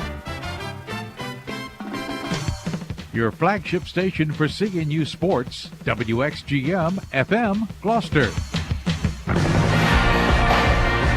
Almost time to start the second half here at the Freeman Center. The CAC semifinals, CNU leading Mary Washington 50-26. 24 seems to be the magic number here tonight at the Freeman Center. The women's team won by 24 earlier tonight, 93-69. Captains are up by 24 here at halftime, 50-26. And Mary Washington will have the ball to start the second half. And the Eagles will be going left to right across the floor here. And shooting in front of their bench, of course, on the other side. They didn't have much luck at the other end. Let's see if they can improve that here. They shot 34% in the first half. Captains, on the other hand, shooting 73% as we begin the second half. My goodness, shooting 73% at an open gym was good. With nobody defending you. Right. Down low, the shot put up and in is... That's what an open gym means. That's okay. Jacob Williams lays it in. First score of the game makes it 50-28. I'm so glad you finished that, Paul. Femi drives in and lays it in for the Captains. That's the first score of the game for Tyler Femi. and the lead is back to 24. Yeah, Femi the last 8 or 9 games has really upped his offensive game. Yeah, he's been a little general on the floor for the Captains, directing traffic, hitting big buckets. Nice reverse that time. Eagles send it out. If you'd said empty gym instead of open gym, I would have picked up on that. But well, if it was empty, nobody'd be there to shoot. Here's the drive down low. Cronin banks it off the glass, and that's his first score of the game. And now it's 52-30. Mary Washington looking a little bit more energetic coming out of the locker room this first half. The first half, they definitely looked slow. The entire half of the Captains completely took advantage.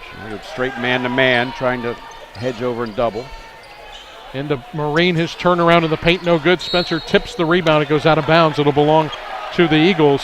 Boy, that certainly looked like Cronin knocked that one out of bounds. I thought he had the position on Marine. Marine went over the back trying to get it, but I thought Cronin knocked it out of bounds. But they gave the ball to Mary Washington. Coach Krikorian agreed with you, Tracy? To no avail. Mary Washington has the ball. Captains have really locked down Johnson again, Drew Johnson, who averages 12 a game. There it comes out to Shaw. He puts it up, no good. Rebound into the corner and saved by Tyler Femi. As I noted earlier, Francis, they had 3 different captains face guarding him with absolutely no help in consideration, only to shut him down. They just have taken him completely out of the ball game. Marquis Stubbs, by the way, starting the second half. Yeah, I just noticed that. For CNU. Deservedly so. Captains going inside, and McFarland has it wrestled away by Cronin. And the Eagles come away with it. Starting instead of Kutch Ellis in the second half. And now as Williams drives, a foul will be called on Nick Parks. It'll be his first of the game. And here comes Kutch. Ellis will enter as it'll be Marine checking out. Spencer had 8 points in the first half. And he will leave here, and also Jacob Williams is leaving for Mary Washington, and Mark Madison is back into the game for the Eagles. Spencer, 22 minutes, no personal fouls. I think he's going to get some treatment from the training staff. Looks like he may be cramping up or something. Foul line jumper. Robinson has it rattle out, and Femi has the easy rebound. The Captains have the ball, leading by 22. Femi got the easy rebound because Kutch Ellis did a stellar job boxing out. Parks in the corner, sends it out. Stubbs lost the handle out of bounds. Looked away, freshman mistake there. You got to catch the ball before you start thinking about what you're going to do with it. Yeah, he was set to put that one down on the pine and drive it to the rack before he got it. Ooh, that looked like a travel right there. Madison comes across midcourt. Madison gets the pass back from Shaw, now goes back to Shaw. He fakes, and as he drives down low, a foul called on the Captains. I believe this is going to be on Marquis Stubbs. That'll be the second on Stubbs. And the second team foul on the Captains here in the second half. We've played almost 3 minutes. Captains up by 22. Entry pass denied, knocked away by Kutch Ellis. Great job by Kutch Ellis getting in front of Shaw. McFarland driving on Madison, and a foul is called. And that, I believe, is going to be the third foul on Madison. Yes, it is. The sophomore from Chesapeake picks up the first foul of the second half here on Mary Washington. Jason Agner back into the game for CNU. Marquis Stubbs will sit down. And how about Marquis Stubbs? In the last 9 games, he didn't play in 3 of them.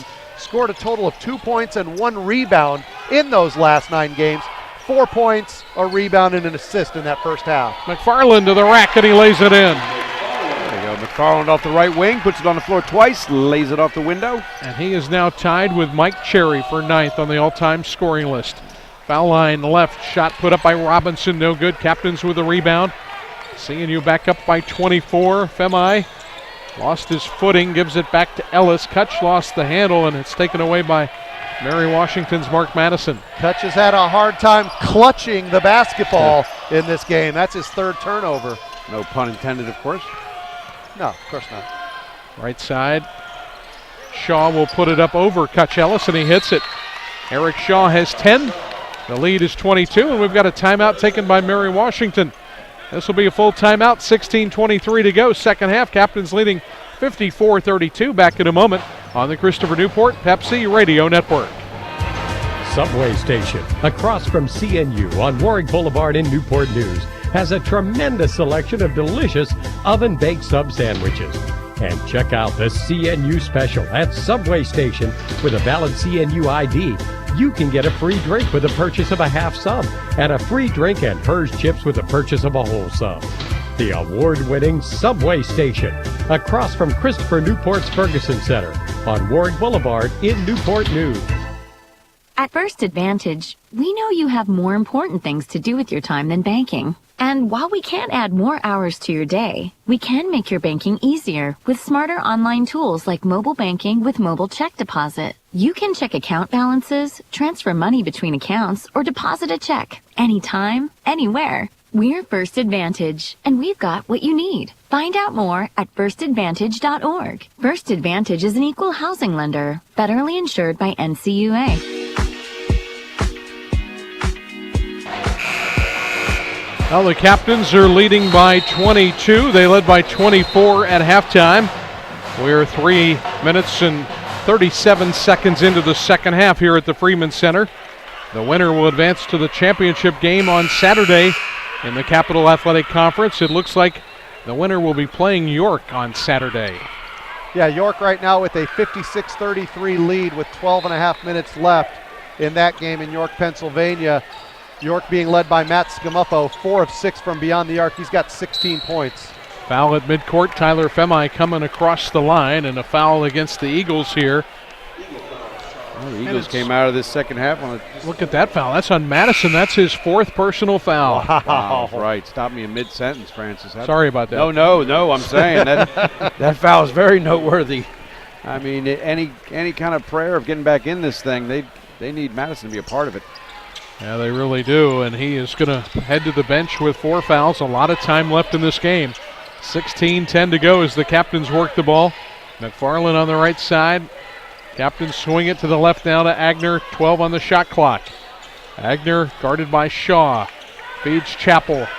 Left to the lane. Chappell working his way into the paint. 3 to shoot. Chappell blocked by Cronin. Ball is loose. Shot clock violation. It'll be Mary Washington ball. Yeah, Savante took too long to make his move there. He really needs to be a little bit quicker, and then once he did, they had good defense on him. He'll go to the bench. Spencer Marine back in after getting some treatment on the sideline. Captains, by the way, have out-rebounded Mary Washington tonight 26-9. Don't often see it. Well, when you shoot 72% from the field, there's not many rebounds to be had for the defensive team. That's exactly right. Here's Shaw driving, blocked down low by Spencer Marine, out of bounds. And that's a play where the Captains have had trouble, where a man drives to the basket. A lot of times the Captains will get too much contact with him, but that time Spencer Marine gets the hands up, gets a little tap on the ball for the block shot. That's the second block of this game for senior Spencer Marine. Driving inside, Robinson puts it up off the right hand, and it rattles around and goes down for Robinson, who now has 11 points. Good move by Robinson. 54-34. The lead is cut down to 20. Nick Parks driving, dishing down low to Marine. He's blocked by Stewart, but the Captains get it back. Stubbs sends it out, now cross court to Parks in the corner. 10 on the shot clock. And Marine just throws the ball out of bounds as Parks had cut to the baseline. Parks was going baseline there, and Marine threw a good pass. I would like to see Marine be a little bit more aggressive there. Yeah, he just gave that up. In fact, he made a great pass to Logan Miller. The only bad part about that is Logan Miller is a shooting shirt and he's sitting down. Yeah, he's not in the game. He can't receive a pass. That's the problem. Here's Shaw driving around Marine, dips to the corner. The shot is short. And Williams followed his own shot, and he's going to get called for the foul. Jacob Williams rushed inside. He'll pick up his first foul of the game. And this is where the Captains have to be very careful here, because Mary Washington, they're going to take shots. They're going to go after the offensive rebound. They cannot afford to just be one and done on their shots right now. So thankfully, good job by Spencer Marine getting both hands on that basketball, getting good position. Had he not, Williams could have knocked that one away and gotten a second chance opportunity. The Eagles actually on an 8-4 run here the first 5 minutes of the second half. Well, the Captains have the ball. McFarland sends it out to Parks, now to Marine, foul line left. Spencer Marine had it knocked away, but he regains control. Parks will shoot left wing, no good.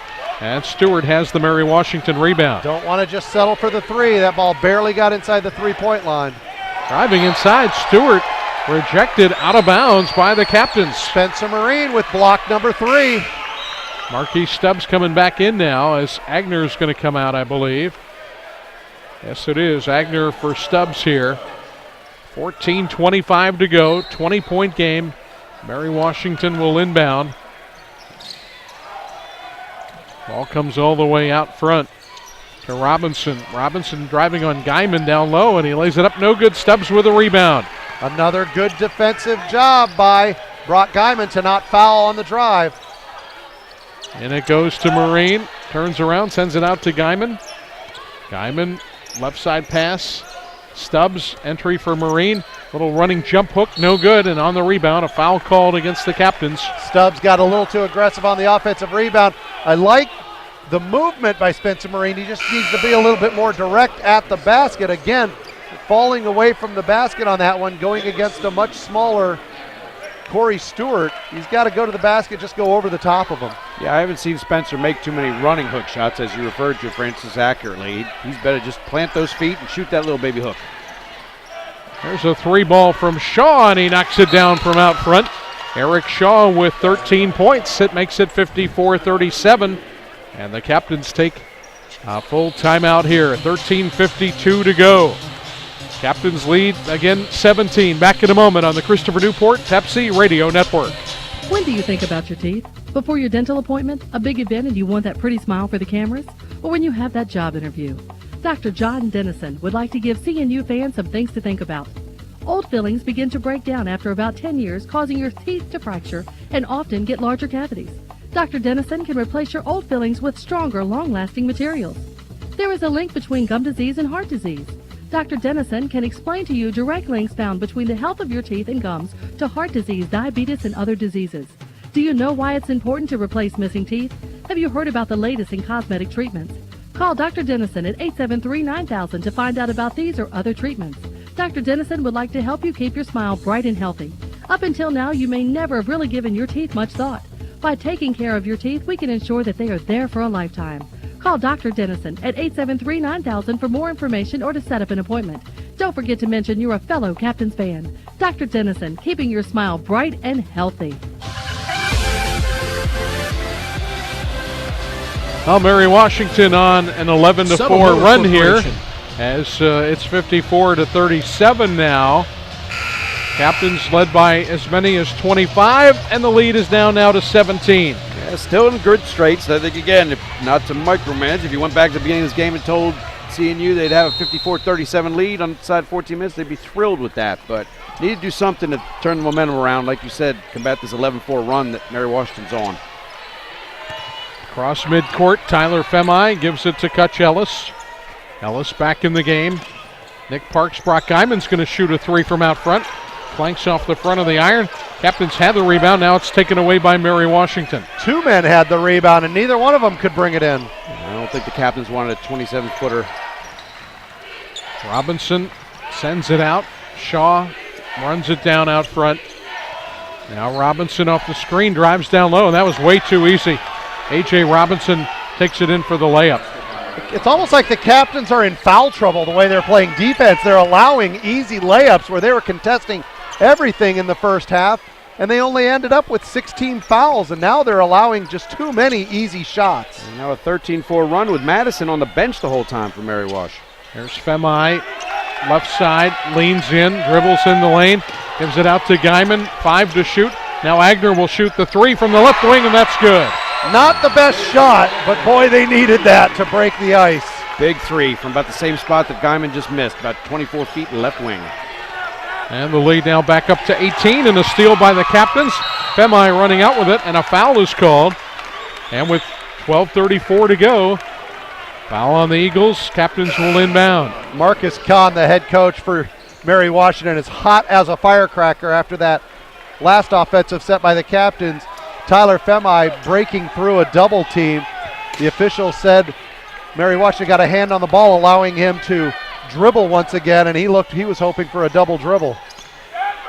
Captain's drive. Now McFarland is blocked. Ooh, all over the arm. Yeah, Williams blocked him. McFarland gets it back, drives down low, and scores. Does a somersault afterwards. Not to be denied. We thought both of us thought he got fouled on the first attempt, able to get it and take it right back up. He just moved into ninth place all time. on the scoring list ahead of Mike Cherry. Shot put up by Williams, no good. Or Robinson, I should say, and a foul called here as A.J. Robinson will get to the line for 2 shots. And the foul's on Brock Guyman. It'll be the first on Guyman of the game. Shout out to Mike Cherry, I believe is now enlisted. Thank you for your services, Mr. Cherry. Had the good fortune of being able to serve on the same captain's team as him. Free throw number 1 is good from A.J. Robinson, who now has 14 points in this game. Robinson's played a big game for them. He's kept them hanging around. A lot of tough baskets by Robinson, too. Nothing's been too easy. Second shot good again at the line. It's now a 59-41 lead for CNU. Captain's up by 18. Robinson's going to get a break. Jordan Shaw, the freshman, back into the game for the Eagles. Shaw, the younger brother of Eric Shaw. Jordan Shaw, freshman, Eric Shaw, senior. From the corner, the 3-ball launch, no good. From Nick Parks, the rebound cleared off by Jacob Williams. Williams on the drive, now sends it to Stewart. His 3-ball is good. And Brock Guyman was late getting out there. Again, St. Mary Wash's offense, they love those corner threes. Guyman late close out. They get it down to 15 and they throw on the full court press. Captains are able to break it ahead to McFarland. And McFarland, Drew Johnson reaches in and fouls him. Not a smart play by Drew Johnson, who has not had a good game at all. The freshman averaging 12 points a game. That's his first foul, but no points in this game for Johnson. And he's only taken 2 shots. And this year, the Captains, again, in both games this year, have done a great job against Drew Johnson. They've thrown everybody at him. At least 5 defenders now, by my count, have guarded Johnson. Face guarding, no help. Wow. Steal, a run out by Stewart. He drives down and lays it in. Corey Stewart now with 7, and the Captains' lead is cut down to 13, 59-46. There's another foul against Johnson. Good job by Agner to dribble on the baseline. Earlier, Aaron McFarland, he was still having a conversation with his coach, Kerkorian, over there. Just a lazy pass over to Agner earlier for that turnover. The Captains giving up bad turnovers, allowing Mary Washington to get back in this one. It's only a 13-point lead with 11 minutes. Still a good lead, but it's diminishing. And Johnson picked up his second foul. That's team foul number 6, by the way. Captains will be in the 1-on-1 on the next one. Catch Ellis almost had it knocked away by Corey Stewart. Now Ellis drives in, has it stripped. Ball loose. McFarland gets it back, and a foul is called. They refuse to call a foul on any contact on Kutch Ellis. He got hacked a couple of times there. True, but 2 words for you, Kutch. Triple threat. Yeah. Take that ball, rock it under the chin, get both hands on it. He's just not solid, too loose with it. That, by the way, is the 3rd foul on Eric Shaw. 10:49 to go, and if you're Mary Washington, you're fouling a lot now, and you just don't have the numbers here. If you're going to, you've already got Madison with 4. And this will be a 1-and-1. They're in the bonus already with more than half of the second half to go. Well, we didn't think this would just be a runaway win by 28 going away in the Freeman Center, did we? I did not, certainly, and no. When you get to the conference semifinals, you expect, obviously, to have some close battles, although neither game really is all that close right now, the game in York or the game here at the Freeman Center. Yeah, York leading 65-42 with 6 minutes left. They're taking care of business. McFarland at the line for a 1-and-1. The free throw is good. I thought it was going to be Femi at the line. I did too. He was standing there at the 3-point line, but it is McFarland. He made the first of 2. McFarland was screaming at his teammates on the second one doesn't even disturb the rim at the bottom of the twine. Yelling at his teammates in that full court press was put on, get me the ball. I'm open in the middle of the floor. Get me the ball. And I agree with him. Captains by 15, 61-46, almost midway through the second half. Stewart kicks it to the corner. Now to Shaw. Shaw driving down low, blocked, and a foul is called. Not on the block, but on the body as he got knocked down. That's going to be Spencer Marine's first foul of the game, I believe. Actually, Marquis Stubbs. Marquis Stubbs. They're going to give him his 4th. The only captain in foul trouble, Marquis Stubbs with number 4. 10:32 to go. This will not be a shooting foul. That's only the 5th team foul on CNU, so I think Stubbs has like 12 minutes of action. Probably more he's had in the last 12 games. Yeah. Pass comes in. Eric Shaw sends it out. Jacob Williams driving down low. Turns around, sends it out to Stewart. He'll put up another three, and he hit it again. Can't leave him open, and Coach Krikorian just sitting there with his head in his hands. That's the hot hand right now, Corey Stewart. Time it was Aaron McFarland, was late closing out, wasn't able to get an effective pressure, or what Coach Krikorian referred to as a championship contest. There's McFarland going inside, and a foul is called. That's going to be another one on Johnson, I think. Yes, it is. That's his third. Drew Johnson with 3 fouls all here in the second half. It's another 1-1. And it's going to be Aaron McFarland again. Yeah, 10:01 to go here in the second half. And if you keep putting Aaron McFarland at the line, you're not going to stand a real good chance of winning this game. McFarland, again, I just checked his all-time stats. He's now up to 85% as a free throw shooter in his career at CNU. And there he goes. He knocks down another one there on the front end of the 1-1. There's very few guys that we don't have to concern ourselves with the broadcasted jinx. McFarland is one of those guys. He can pretty much throw his stats out there, and he still just knocks them down. Great stroke from the line. We've watched it for 4 years. Been a pleasure. Way to go, Aaron McFarland. Yeah, he's got 17 points now. And the second shot good again. It hung on the rim and went down. So McFarland over his season's average already with 18. Captains lead 63-49. Senior time. Johnson out front, gives it to Shaw. Eric Shaw driving down low. Got bumped. He missed the shot, but Eric Shaw will go to the line for 2 shots now. Yeah, Mary Washington much more effective on the offensive end. A lot more movement.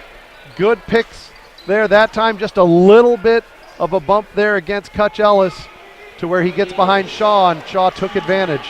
Second foul on Cutch Ellis. Team foul number 6 on the Captains. This will be 2 shots, though, for Eric Shaw. Tough matchup for Cutch Ellis to try to guard Eric Shaw off the dribble from the top of the key. That's not going to turn out well for him.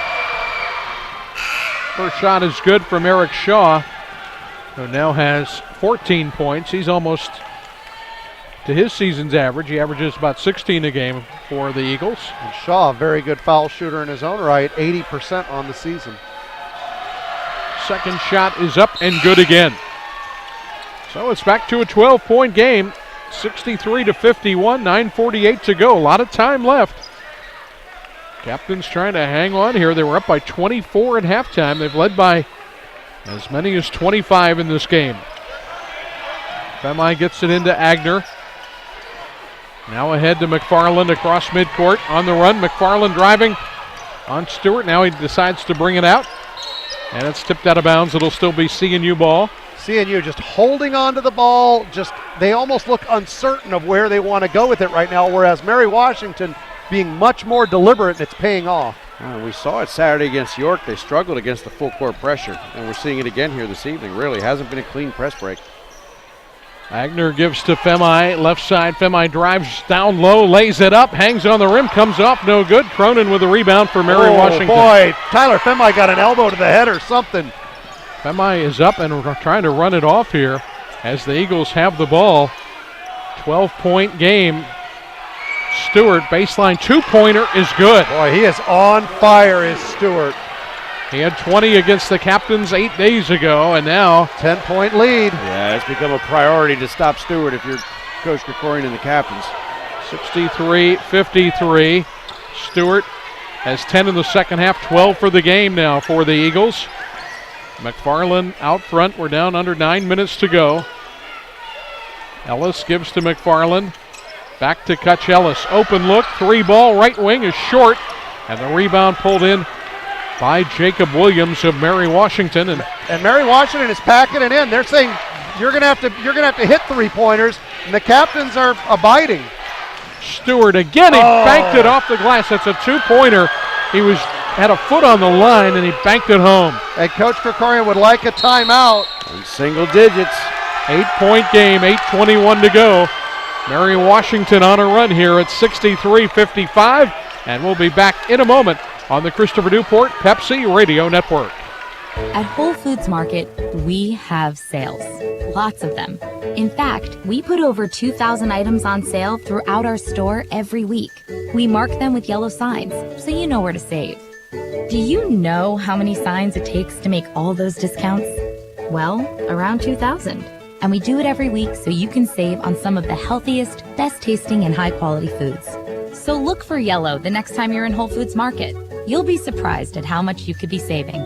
Subtle Motor Corporation, a family-owned business on the peninsula since 1902, has an extensive inventory featuring Buick, Cadillac, and GMC products.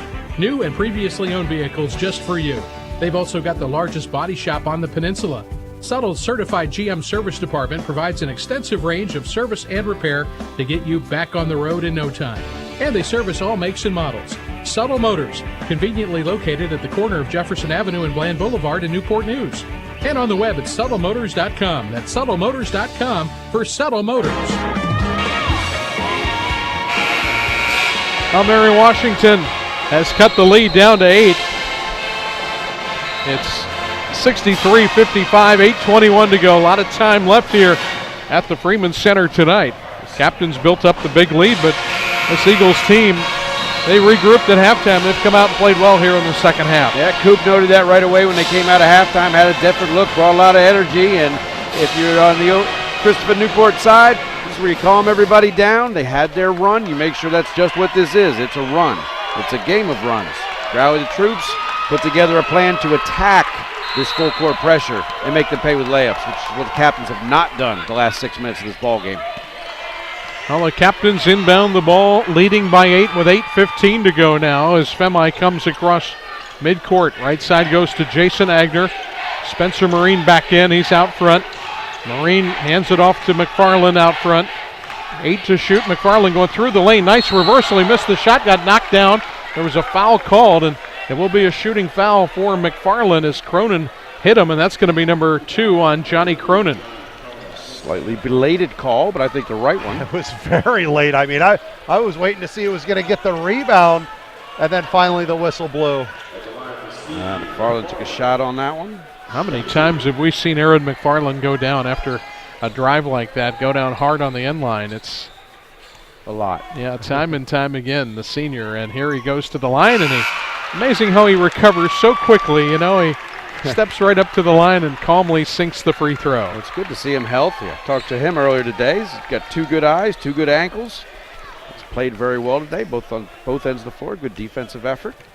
Yeah, he had an ulcer in his eye earlier this year and was wearing goggles, but that has now healed up, and he sinks both free throws, and he's perfect at the line. He's 9 for 9 now at the line in this game.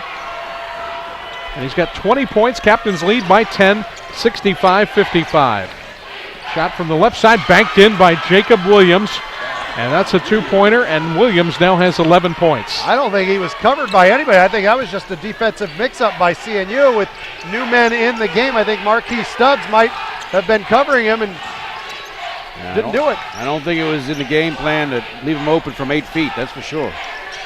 Brock Guyman driving, has it tipped and out of bounds on the end line. It'll still be CNU ball with 9 on the shot clock, 7.5 minutes to go in the second half.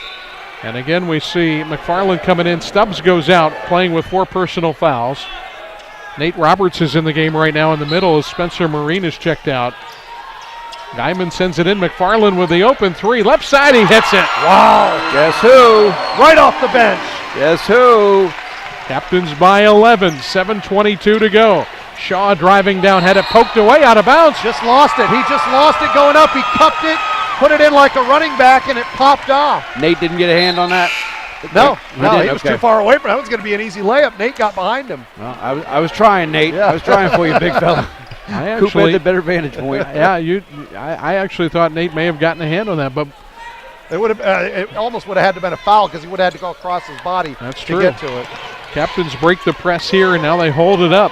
7:11 to go. Captains up by 11. And I think if he did get a hand on it, the official would have called it. Oh my goodness. Aaron McFarland hits another long triple. Aaron McFarland might as well pick up a gold medal because he just hit that one from South Korea all the way back at the hash mark. I don't know how many feet. A lot. Driving is Williams. He missed and a foul on the rebound. It had to be a 30-footer for Aaron McFarland. Oh, it was over that. That's going to be another foul on Guyman. That'll be the second foul of the game on Brock Guyman, stopping the clock with 6:51 to play. And at the line will be Jacob Williams for the Eagles. We got a bunch of listeners in radio land, so if I were to describe that one, it was every bit of 32 feet. If you're familiar with the hash mark, as the first attempt is no good by Mary Wash. Every bit by that hash mark of about 32 feet. I mean, he just pulled that one from someplace you don't unless the clock is running out. Well, the first shot missed by Williams, and he misses the second as well. Rebound tip. Brock Guyman runs it down in the corner. Captains are still up by 14. CNU trying to get to the conference championship game for the 5th straight year since joining the CAC. And they've won the last 2 over Salisbury. Here's McFarland driving, dishing to the corner. Femi for 3. That's no good. Too strong on that one. Ellis has the offensive rebound. Touch Ellis in the right place at the right time. And now a drive down low and a foul called, a blocking foul against the Eagles here. That's going to be more foul shots for Aaron McFarland. Good heads-up play. It's number 4 on Eric Shaw. That's a huge call because Mary Washington already has Madison with 4. Now Shaw has 4. They cannot afford to lose any of their key personnel. They only play 7 in their usual rotation. And they have scrapped and fought and hung in there as best they can. And Mr. McFarland has ruined their comeback party for now. He's thwarted it single-handedly. I said earlier, Francis, when we were talking, that McFarland had to be a home run hitter. I didn't mean literally he had to take it from home run distance, but that's what he's done. The long ball and driving to the rim. Well, that free throw gives him 27. That is his career high.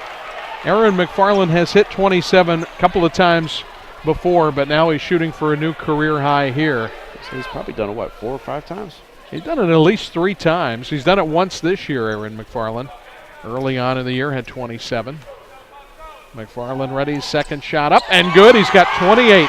And that's 11 foul shots in a row. He's 11 of 11 at the foul line. That is a senior stud being a senior stud. Captains are back up now by 16 after the lead had been cut down to 8.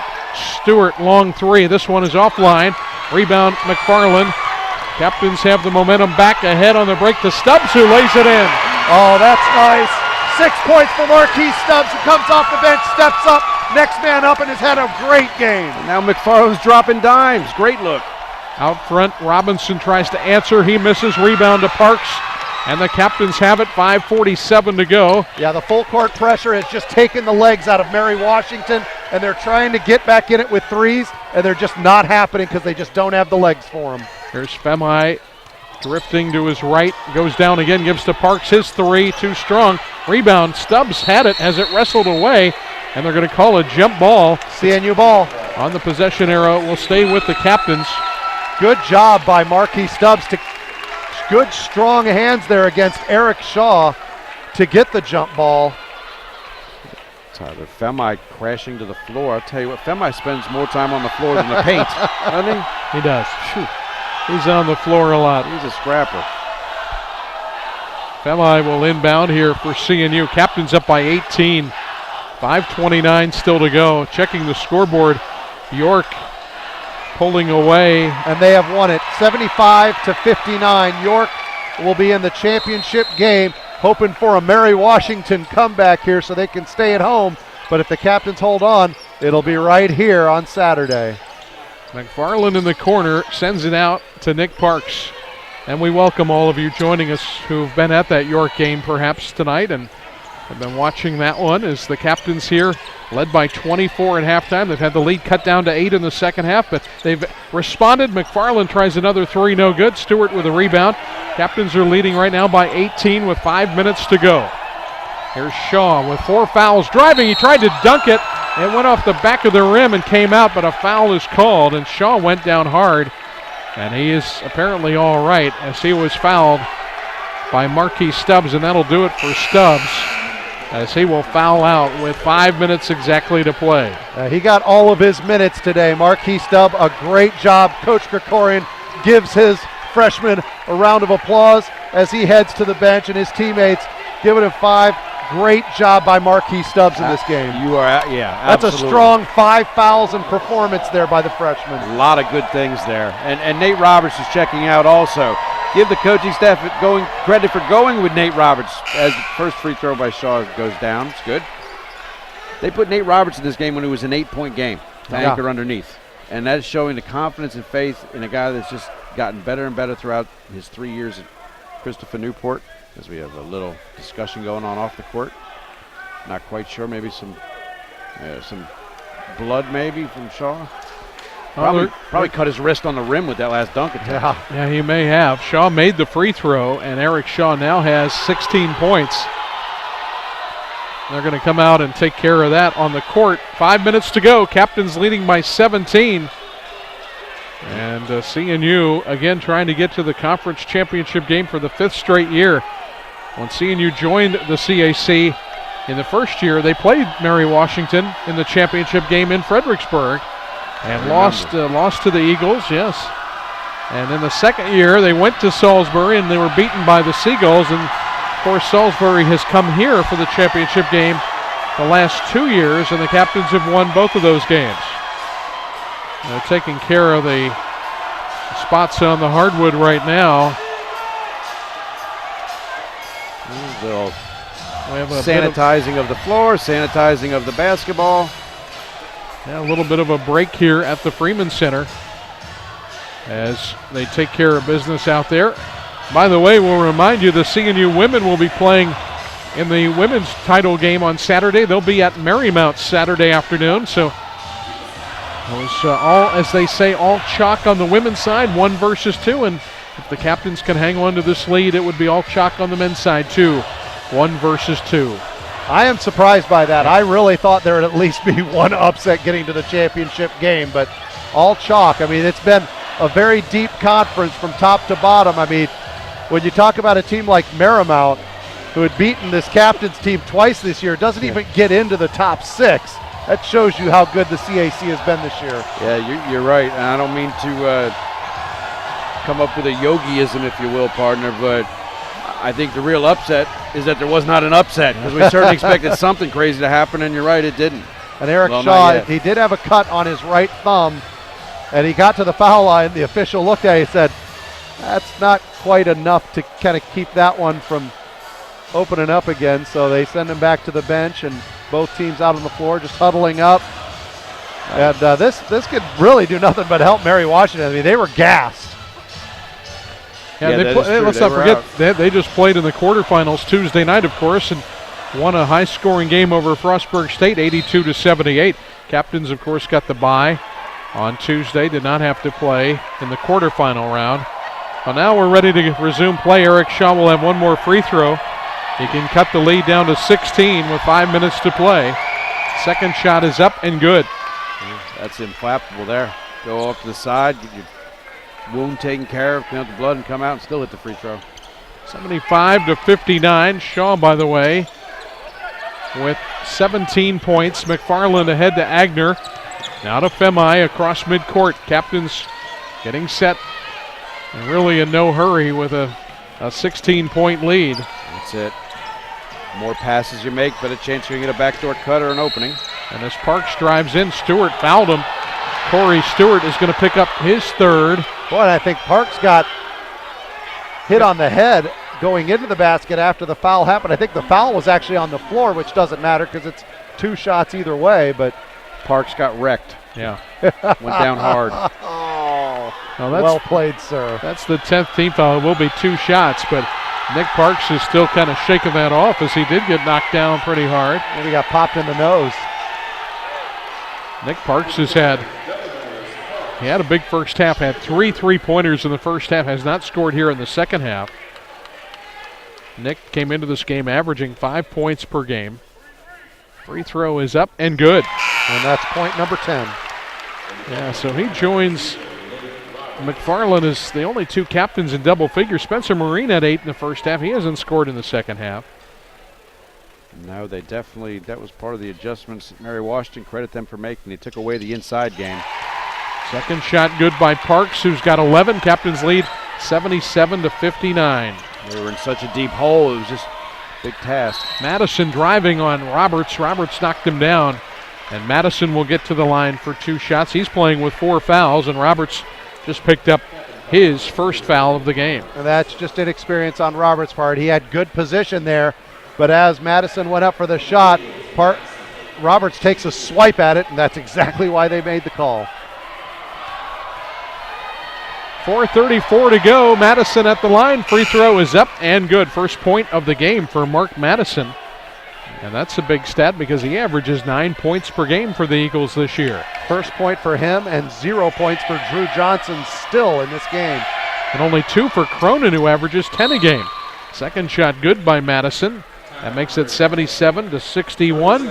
We've got a timeout, a 30-second timeout. We'll take a short break with the Captains leading by 16 on the Christopher Newport Pepsi Radio Network.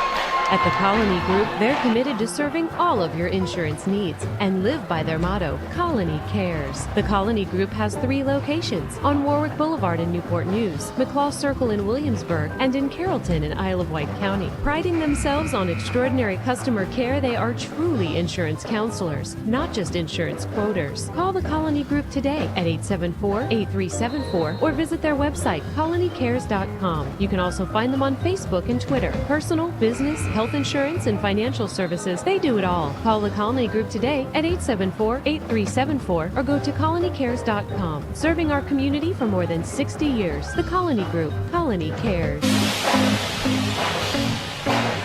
Well, the Captains led by 24 at halftime tonight. Their lead has been as high as 25. Mary Washington in the second half has cut it down to 8, but now it's a 16-point game as the Captains inbound. And they get it across half court in time. Guyman sends it out, but the pass is knocked away and stolen by Stewart, and the Eagles have the ball. Not sure why Guyman didn't just take the layup there. He was going to be wide open for it. Well, here goes Shaw to the basket. He drives in and scores. Eric Shaw now with 19 points. That makes it 77-63. Captains won in Fredericksburg 8 days ago, 75-71. We've got 4 minutes to go here at the Freeman Center. Captains up by 14. Yeah, Captains just seem they're working too hard to get the ball across that timeline. Well, Parks out front gives it to Ellis. Touch, drives in, lays it up and in. Oh, that was an awkward shot, but he gets it up and in. That's his 6th point. He's only got 2 points here in the second half. Released that from his hip. Yeah, he sure did. That's a big bucket. Captains back up by 16. There goes Shaw again. Driving down low. He misses this time. Ellis with a rebound. And a foul is called as Cutch Ellis goes down hard. And this is going to be free throws for the Captains at the other end. You want to be careful when you get rebounds like that when you start throwing those elbows around, because if you catch somebody. That's it for Eric Shaw. And that could be the end of a terrific career for Eric Shaw, the 6'7" senior from Fredericksburg. Had another big night tonight as he ends up with 18 points. And the crowd gives him a great ovation. As we all should. Yeah, the senior going out. He's had a terrific run at Mary Washington. And Johnny Cronin is going to replace him. Always tough to see seniors' careers come to an end when they can play like Eric Shaw can. He was a terrific battler and gave the Captains fits over the last 4 years. 19 points, only a couple of rebounds tonight. Captains did a good job keeping them off the boards. Free throw is up and good from Cutch Ellis. That is correct. I think I said 18. He did finish with 19. Had 8 in the first half, 11 in the second half for 19 tonight for Eric Shaw. Ellis with one more at the line. Free throw is up and good. Cutch Ellis now with 8 points. Captains lead 81-63. Second one didn't even graze the rim. Madison driving in. He lays it up and in. Madison now with 4, makes it 81-65. McFarland contacted midcourt. Stewart reached in. He'll pick up his fourth personal foul. Corey Stewart. I'll tell you, Marcus Kahn may have to clear his bench because of foul outs in the final 3:16 here, as both Madison and Stewart now have 4 apiece. And out of personnel, partner. Aaron McFarland is going to the line for 2 more. Aaron with a career high 28 points in this game. Readies, fires, and makes the free throw. Got to get to 29 before you can get to 30. He's shooting for 30 right here as Johnson is back in. For Mary Washington, Williams checks out. Second shot for McFarland is good again. He's still perfect at the line. 9 for 9? 14. 14 for 14. I'm sorry, I missed about 5. Wow. I'm sorry, 13. Whistle at the other end against the Captains. This foul will be on Tyler Femi. It'll be his second. Yeah, 13 for 13. Yep. Aaron McFarland, and 10 of 10 at the line in the second half. Second half, that's what I was, yeah. And Wow. 7 of 11 from the field tonight. He's missed three three-pointers and only 1 inside the arc. He has risen to the occasion, to say the least. At the line is Madison. Free throw is good. Rob Silsby just sent me a text, and he believes that Aaron McFarland has now tied Conley Taylor 13 for 13 at the foul line. How about that? Second shot good by Mark Madison, makes it 83-67. Well, with 3 minutes left, he might get at least one more chance. 13 for 13 at the foul line for Aaron McFarland tonight. Captain's up by 16 with 3 minutes to go. Kutch Ellis out front, gives to Femi. Ellis passed up the three-point shot. Shot clock at 12. Captain's running clock. Guyman pulls it away, gives it to McFarland, left side. Cross-court pass, 3 on the shot clock. Femi puts up the floater and missed everything. It's a shot clock violation. You know what? I'm okay with that. Yeah, run the I'll clock. take a shot clock violation for the next 3 or 4 possessions. I'm fine with that. 16-point lead inside 3 minutes. It's a productive possession. That's right. Saved some Dominion power as well. Here's a drive by Madison, and that layup attempt, a bad angle, comes off the rim, no good. Captains have it, 2:28 to go. Seeing you up by 16, putting the finishing touches on this semifinal victory tonight as Mary Washington made a great run here in the second half, got as close as 8, but the Captains were able to persevere. And now a travel. Yep, Kutch Ellis traveled. They took a little bit more time off the clock. A little bit of a spin move when he picked up his dribble before passing it outside. Just a little bit too much from the big man inside. Nick Parks with 7 rebounds now. Down low, they get it to Cronin, who lays it in. Cronin now with 4 points. That makes it 83-69. The lead down to 14. A timeout taken, 2:02 to go. And this is a full timeout. So we'll take a break, and we'll be back for the final 2 minutes and 2 seconds. Captains up by 14 on the Christopher Newport Pepsi Radio Network. Tucanos is a proud sponsor of the CNU Captains. Looking for a great place to eat before or after the game? Head to Tucanos Brazilian Grill at City Center at Oyster Point, where you can enjoy unlimited flame-grilled meats served sizzling off skewers right at your table, and an abundant, award-winning salad festival. Whether it's a win for the Captains, a night out with friends, or a birthday dinner, Tucanos wants to celebrate with you. Download Tucanos mobile app and join Club Tucanos to receive special offers, rewards for each dollar spent, and a free meal during the month of your birthday. Make your reservation today and experience Tucanos Brazilian Grill. Basketball can teach us some great lessons about succeeding in life. Perseverance, determination, integrity. And here's a big one. Don't forget to have fun. Town Bank is proud to be your hometown bank, right in the heart of Hampton Roads. Visit us for help with all of your financial needs. Town Bank, the best bankers. Hometown banking.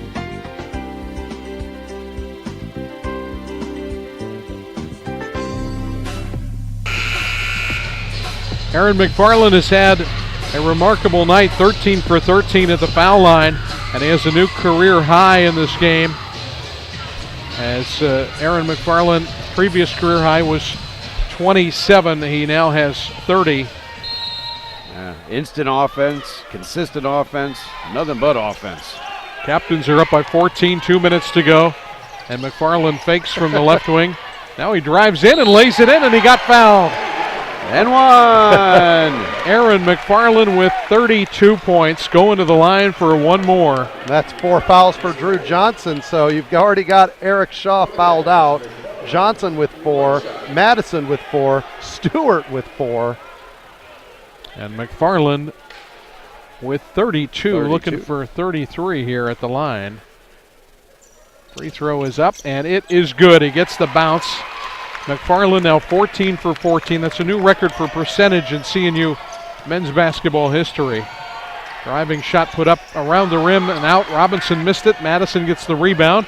Sends it out to Stewart. He drives inside, lays it up. No good. And out of bounds was McFarland as he touched the ball. It's still going to belong to Mary Washington. McFarland tried to jump. He was out of bounds after playing defense on Stewart. Tried to jump up and touch that one, keep it in, but the official's right there making the right call. Such a classy young guy as well. I mean, he's the first to as shots up. Oh, and Stewart hits another 3 for Mary Washington. He's had a big second half. 15 of his 17 here in the second half for Corey Stewart. I don't think he's missed a shot. Doesn't seem like it. Captains break the press. It's 86-72 now. This Mary Washington team, you have to give them a lot of credit. They have not gone away. They were down big at the half, down by 24, but they mounted quite a comeback. Here's Guyman going in. He misses the shot and missed everything, as a matter of fact. Stewart with a rebound. The run out, takes it down the floor, missed the shot. Rebound underneath, put back up, and in by Johnson. Johnson finally gets points. 86-74. They've got it down to 12. Still time left here. Under a minute to go. Nick Parks to the corner. Cross court to McFarland.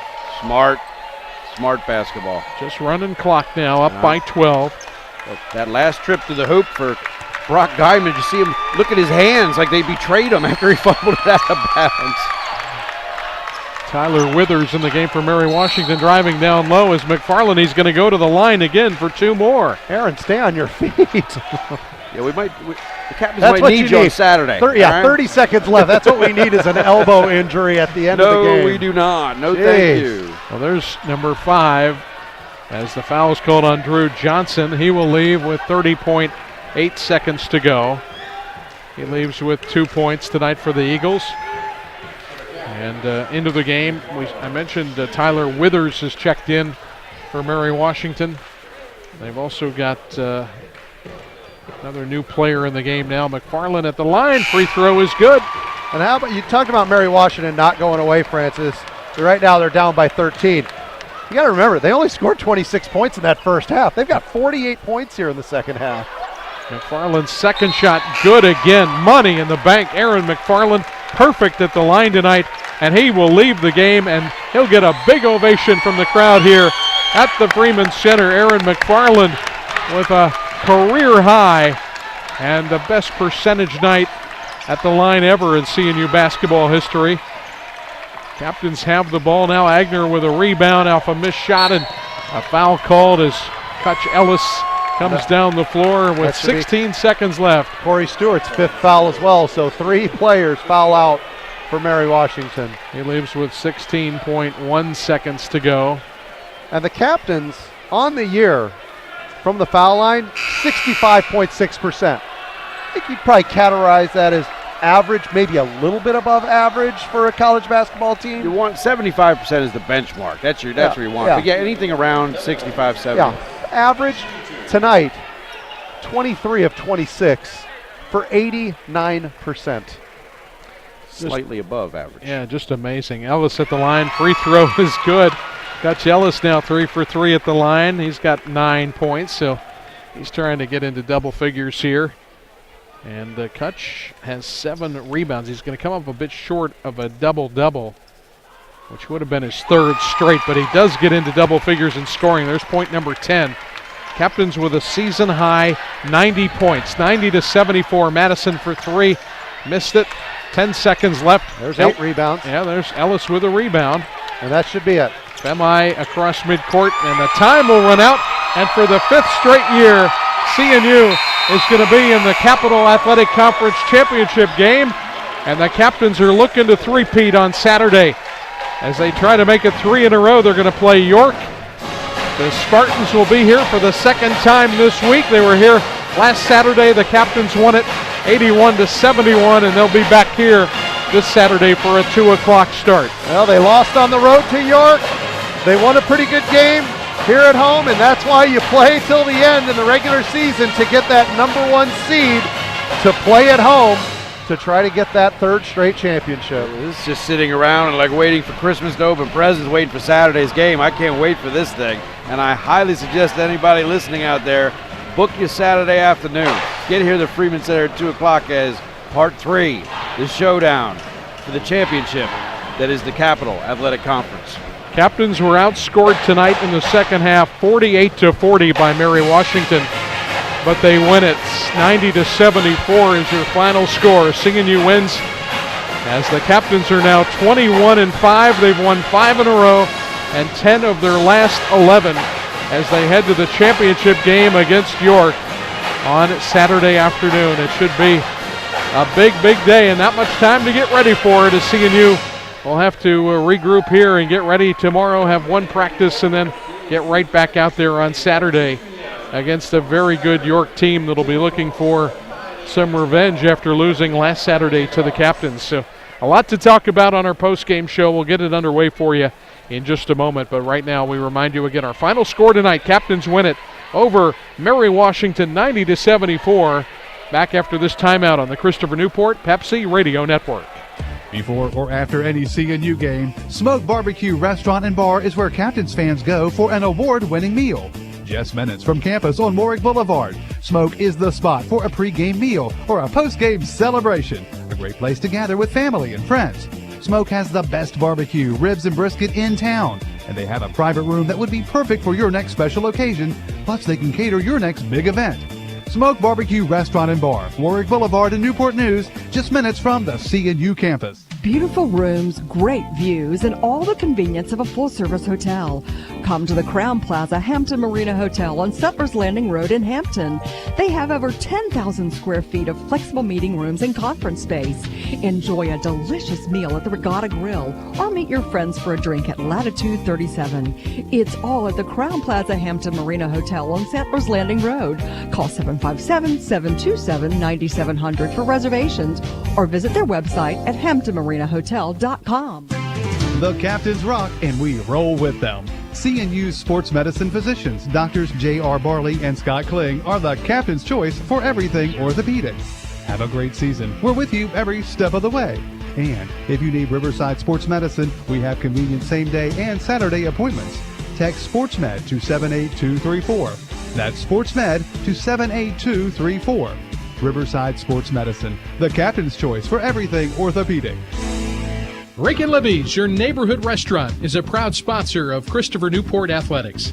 Rick and Libby's is open for breakfast, lunch, and dinner. And save room for Libby's homemade desserts. And Rick and Libby's has brunch every weekend until 2 p.m. Saturdays and Sundays.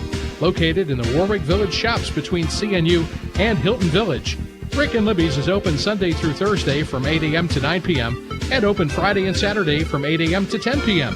Visit rickandlibby's.com. Rick and Libby's, your neighborhood restaurant. At Whole Foods Market, we have sales. Lots of them. In fact, we put over 2,000 items on sale throughout our store every week.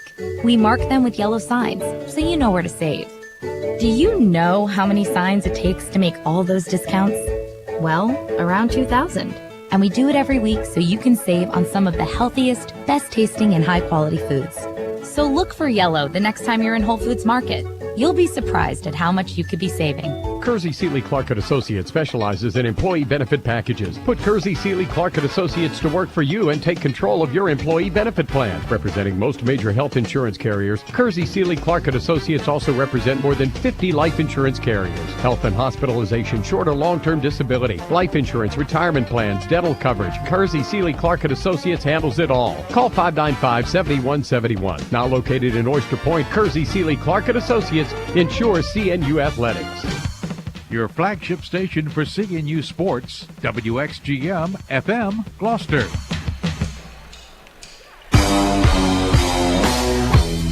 Back at the Freeman Center, we get our post-game show underway tonight. Captains victorious over the Eagles of Mary Washington, 90-74, our final score, and a lot to talk about. Aaron McFarland with a career high tonight, as 27 was his previous career high. He had hit that mark several times tonight. He goes off scoring 25 of his 35 in the second half. 35 points tonight for Aaron McFarland. And he scored 25 in the second half. As I said, CNU as a team only scored 40 points in the whole second half. So Aaron McFarland had 25 of them, and he had 13 of those points at the foul line. He was perfect tonight at the foul line, 16 for 16. And that, you can't get better than 100%. Conley Taylor was 13 of 13 at the line. That was the previous best in terms of free throw shooting. Tonight, Aaron McFarland surpassed Conley Taylor by going 16 for 16, and the Captains win it to advance to the championship game for the 5th straight year. CNU will be in the CAC championship game. They've won the last 2. They'll be trying to three-peat on Saturday as they take on the Spartans of York College, and that will be a 2 o'clock game here at the Freeman Center. What a night. The Captains with a big first half, and then they hold on in the second half to win this one. Yeah, it's kind of shocking that they really needed that big first half to distance themselves. Time and time again, Mary Washington just wouldn't go away. And, I think their legs they were just gassed at the end. Too many fouls from not deep enough of a team. The Captains just really outlasted Mary Washington down the stretch. And, in the semifinals game, you're playing a team, Mary Washington had 19 wins this year. They're no slouch. I mean, if you just looked at it as a final, the Captains win by 16 points over a team with 19 wins, you think that's a really good win. And it is certainly a good win, but Mary Washington gave them all they had, scoring 48 points in the second half, and they had to score 48 points to lose by 16. Yeah, and they really they bounced back after a tough first half. They only shot 33% in the first half. They shot 50% in the second half to end up at 42% for the game. Captains, on the other hand, were red hot early. They shot 73% in the first half and only shoot 39 in the second half from the field to finish at 57. So interesting how it certainly evened out. Mary Washington got the lead down as close as 8.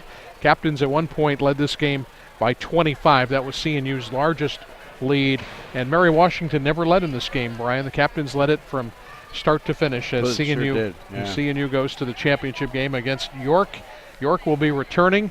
They were here last Saturday, and they're making the trip back on this coming Saturday to take on CNU in the title game. As it should be. And although Salisbury is not around anymore, they certainly played an integral part in this by knocking off York and allowing the Captains the opportunity last week to win that game and grab that number 1 seed, which is the reason that we're going to get to sleep in our own beds Friday night and roll into the Freeman Center Saturday and let the party begin. Should be a great championship game. 2 o'clock will be game time Saturday, and we'll have it beginning at 1:40 with a pregame show. CNU and York for the championship and the automatic bid to the NCAA tournament. The players emerging from the locker room. Aaron McFarland is going to be a very popular guy to talk to by the media after this one with the game that he just put up, as McFarland again went off for 35. We may even talk to Aaron. What do you think? Maybe after we talk to the coach, we'll talk to the senior Aaron McFarland. And first, Coach John Krikorian is going to join us on our post-game show. And Coach Krikorian heading to the 5th straight championship game for the Captains since joining the Capital Athletic Conference. And again, Coach, congratulations. It's been Salisbury, it seems, year after year. This year it's going to be York, but the Captains have been there going on 5 times now and looking for a three-peat this Saturday. Should be a lot of fun.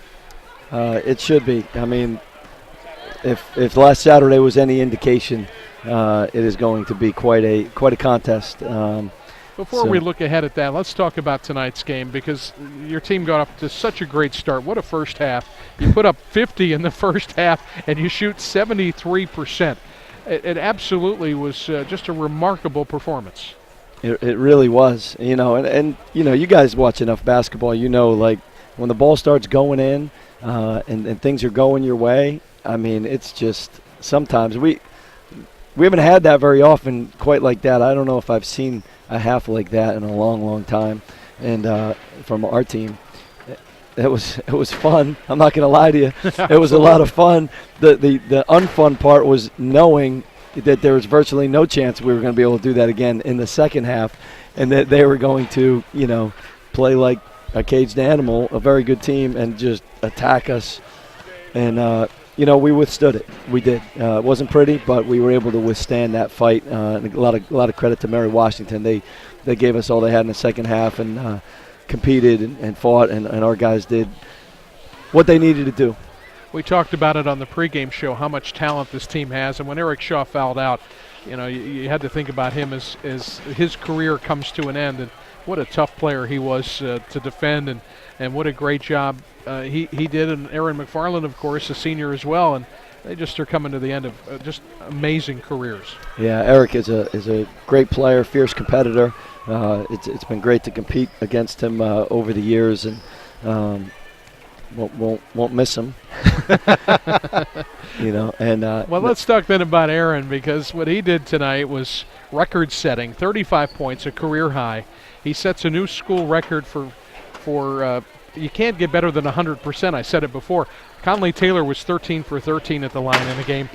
Tonight, Aaron was 16 of 16. So, and 25 points in the second half. 25 of his 35 came in the second half. Just a remarkable performance from Aaron McFarland. It was, and teams are really keen on him, and I'm telling you, he's letting it come for the most part. And then in the second half, to have that lead, they didn't have a choice but to really extend their defense, which opened it up. And Aaron was just, he's our leader. He's fearless. That's kind of how our team goes. And, he just attacked, as they came after us, and he got a lot of finishes at the basket. He's such an explosive player. And if you foul him, he's going to make his free throws. So terrific leadership by Aaron today. He also had a big first half. Spencer Marine. It seemed like he got a lot inside in that first half.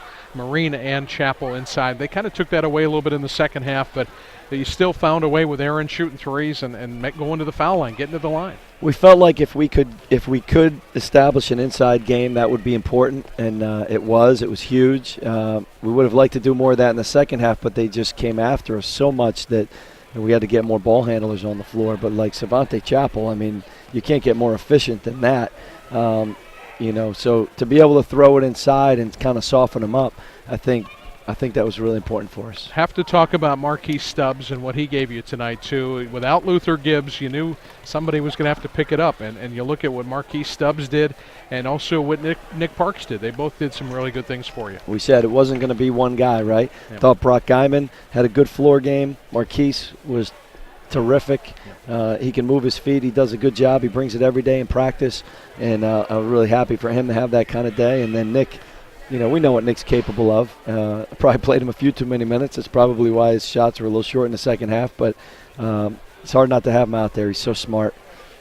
Well, now you go to the championship game Saturday against York, a team that you split with this year, Coach. And obviously we hope for a big crowd here at the Freeman Center for the title game. What are your thoughts? York tonight had a pretty easy go of it. They won 75-59. And obviously they were here a week ago and will be looking for some revenge. Should be a great battle. I think it will be. So hopefully we've had just terrific crowds here at the Freeman Center for this run. I'm hoping we can have that again on Saturday. It's such a huge home court. And our guys, after almost a rough year at home in terms of finding our way, it seems like the last couple here, guys are getting comfortable playing at home, and that's a good sign. Well, we can't wait for Saturday. It's not going to be long. You only have one day to get ready for it. What do you do tomorrow in practice? Feet up, everybody take it easy? We get ready for York. It's good we just played them, so, right. It's not going to be a ton, but it was good because we didn't have to play till Thursday. So, being the 1 or 2 seed in this league is so critical. I think our guys are in a pretty good place, although it was a battle tonight.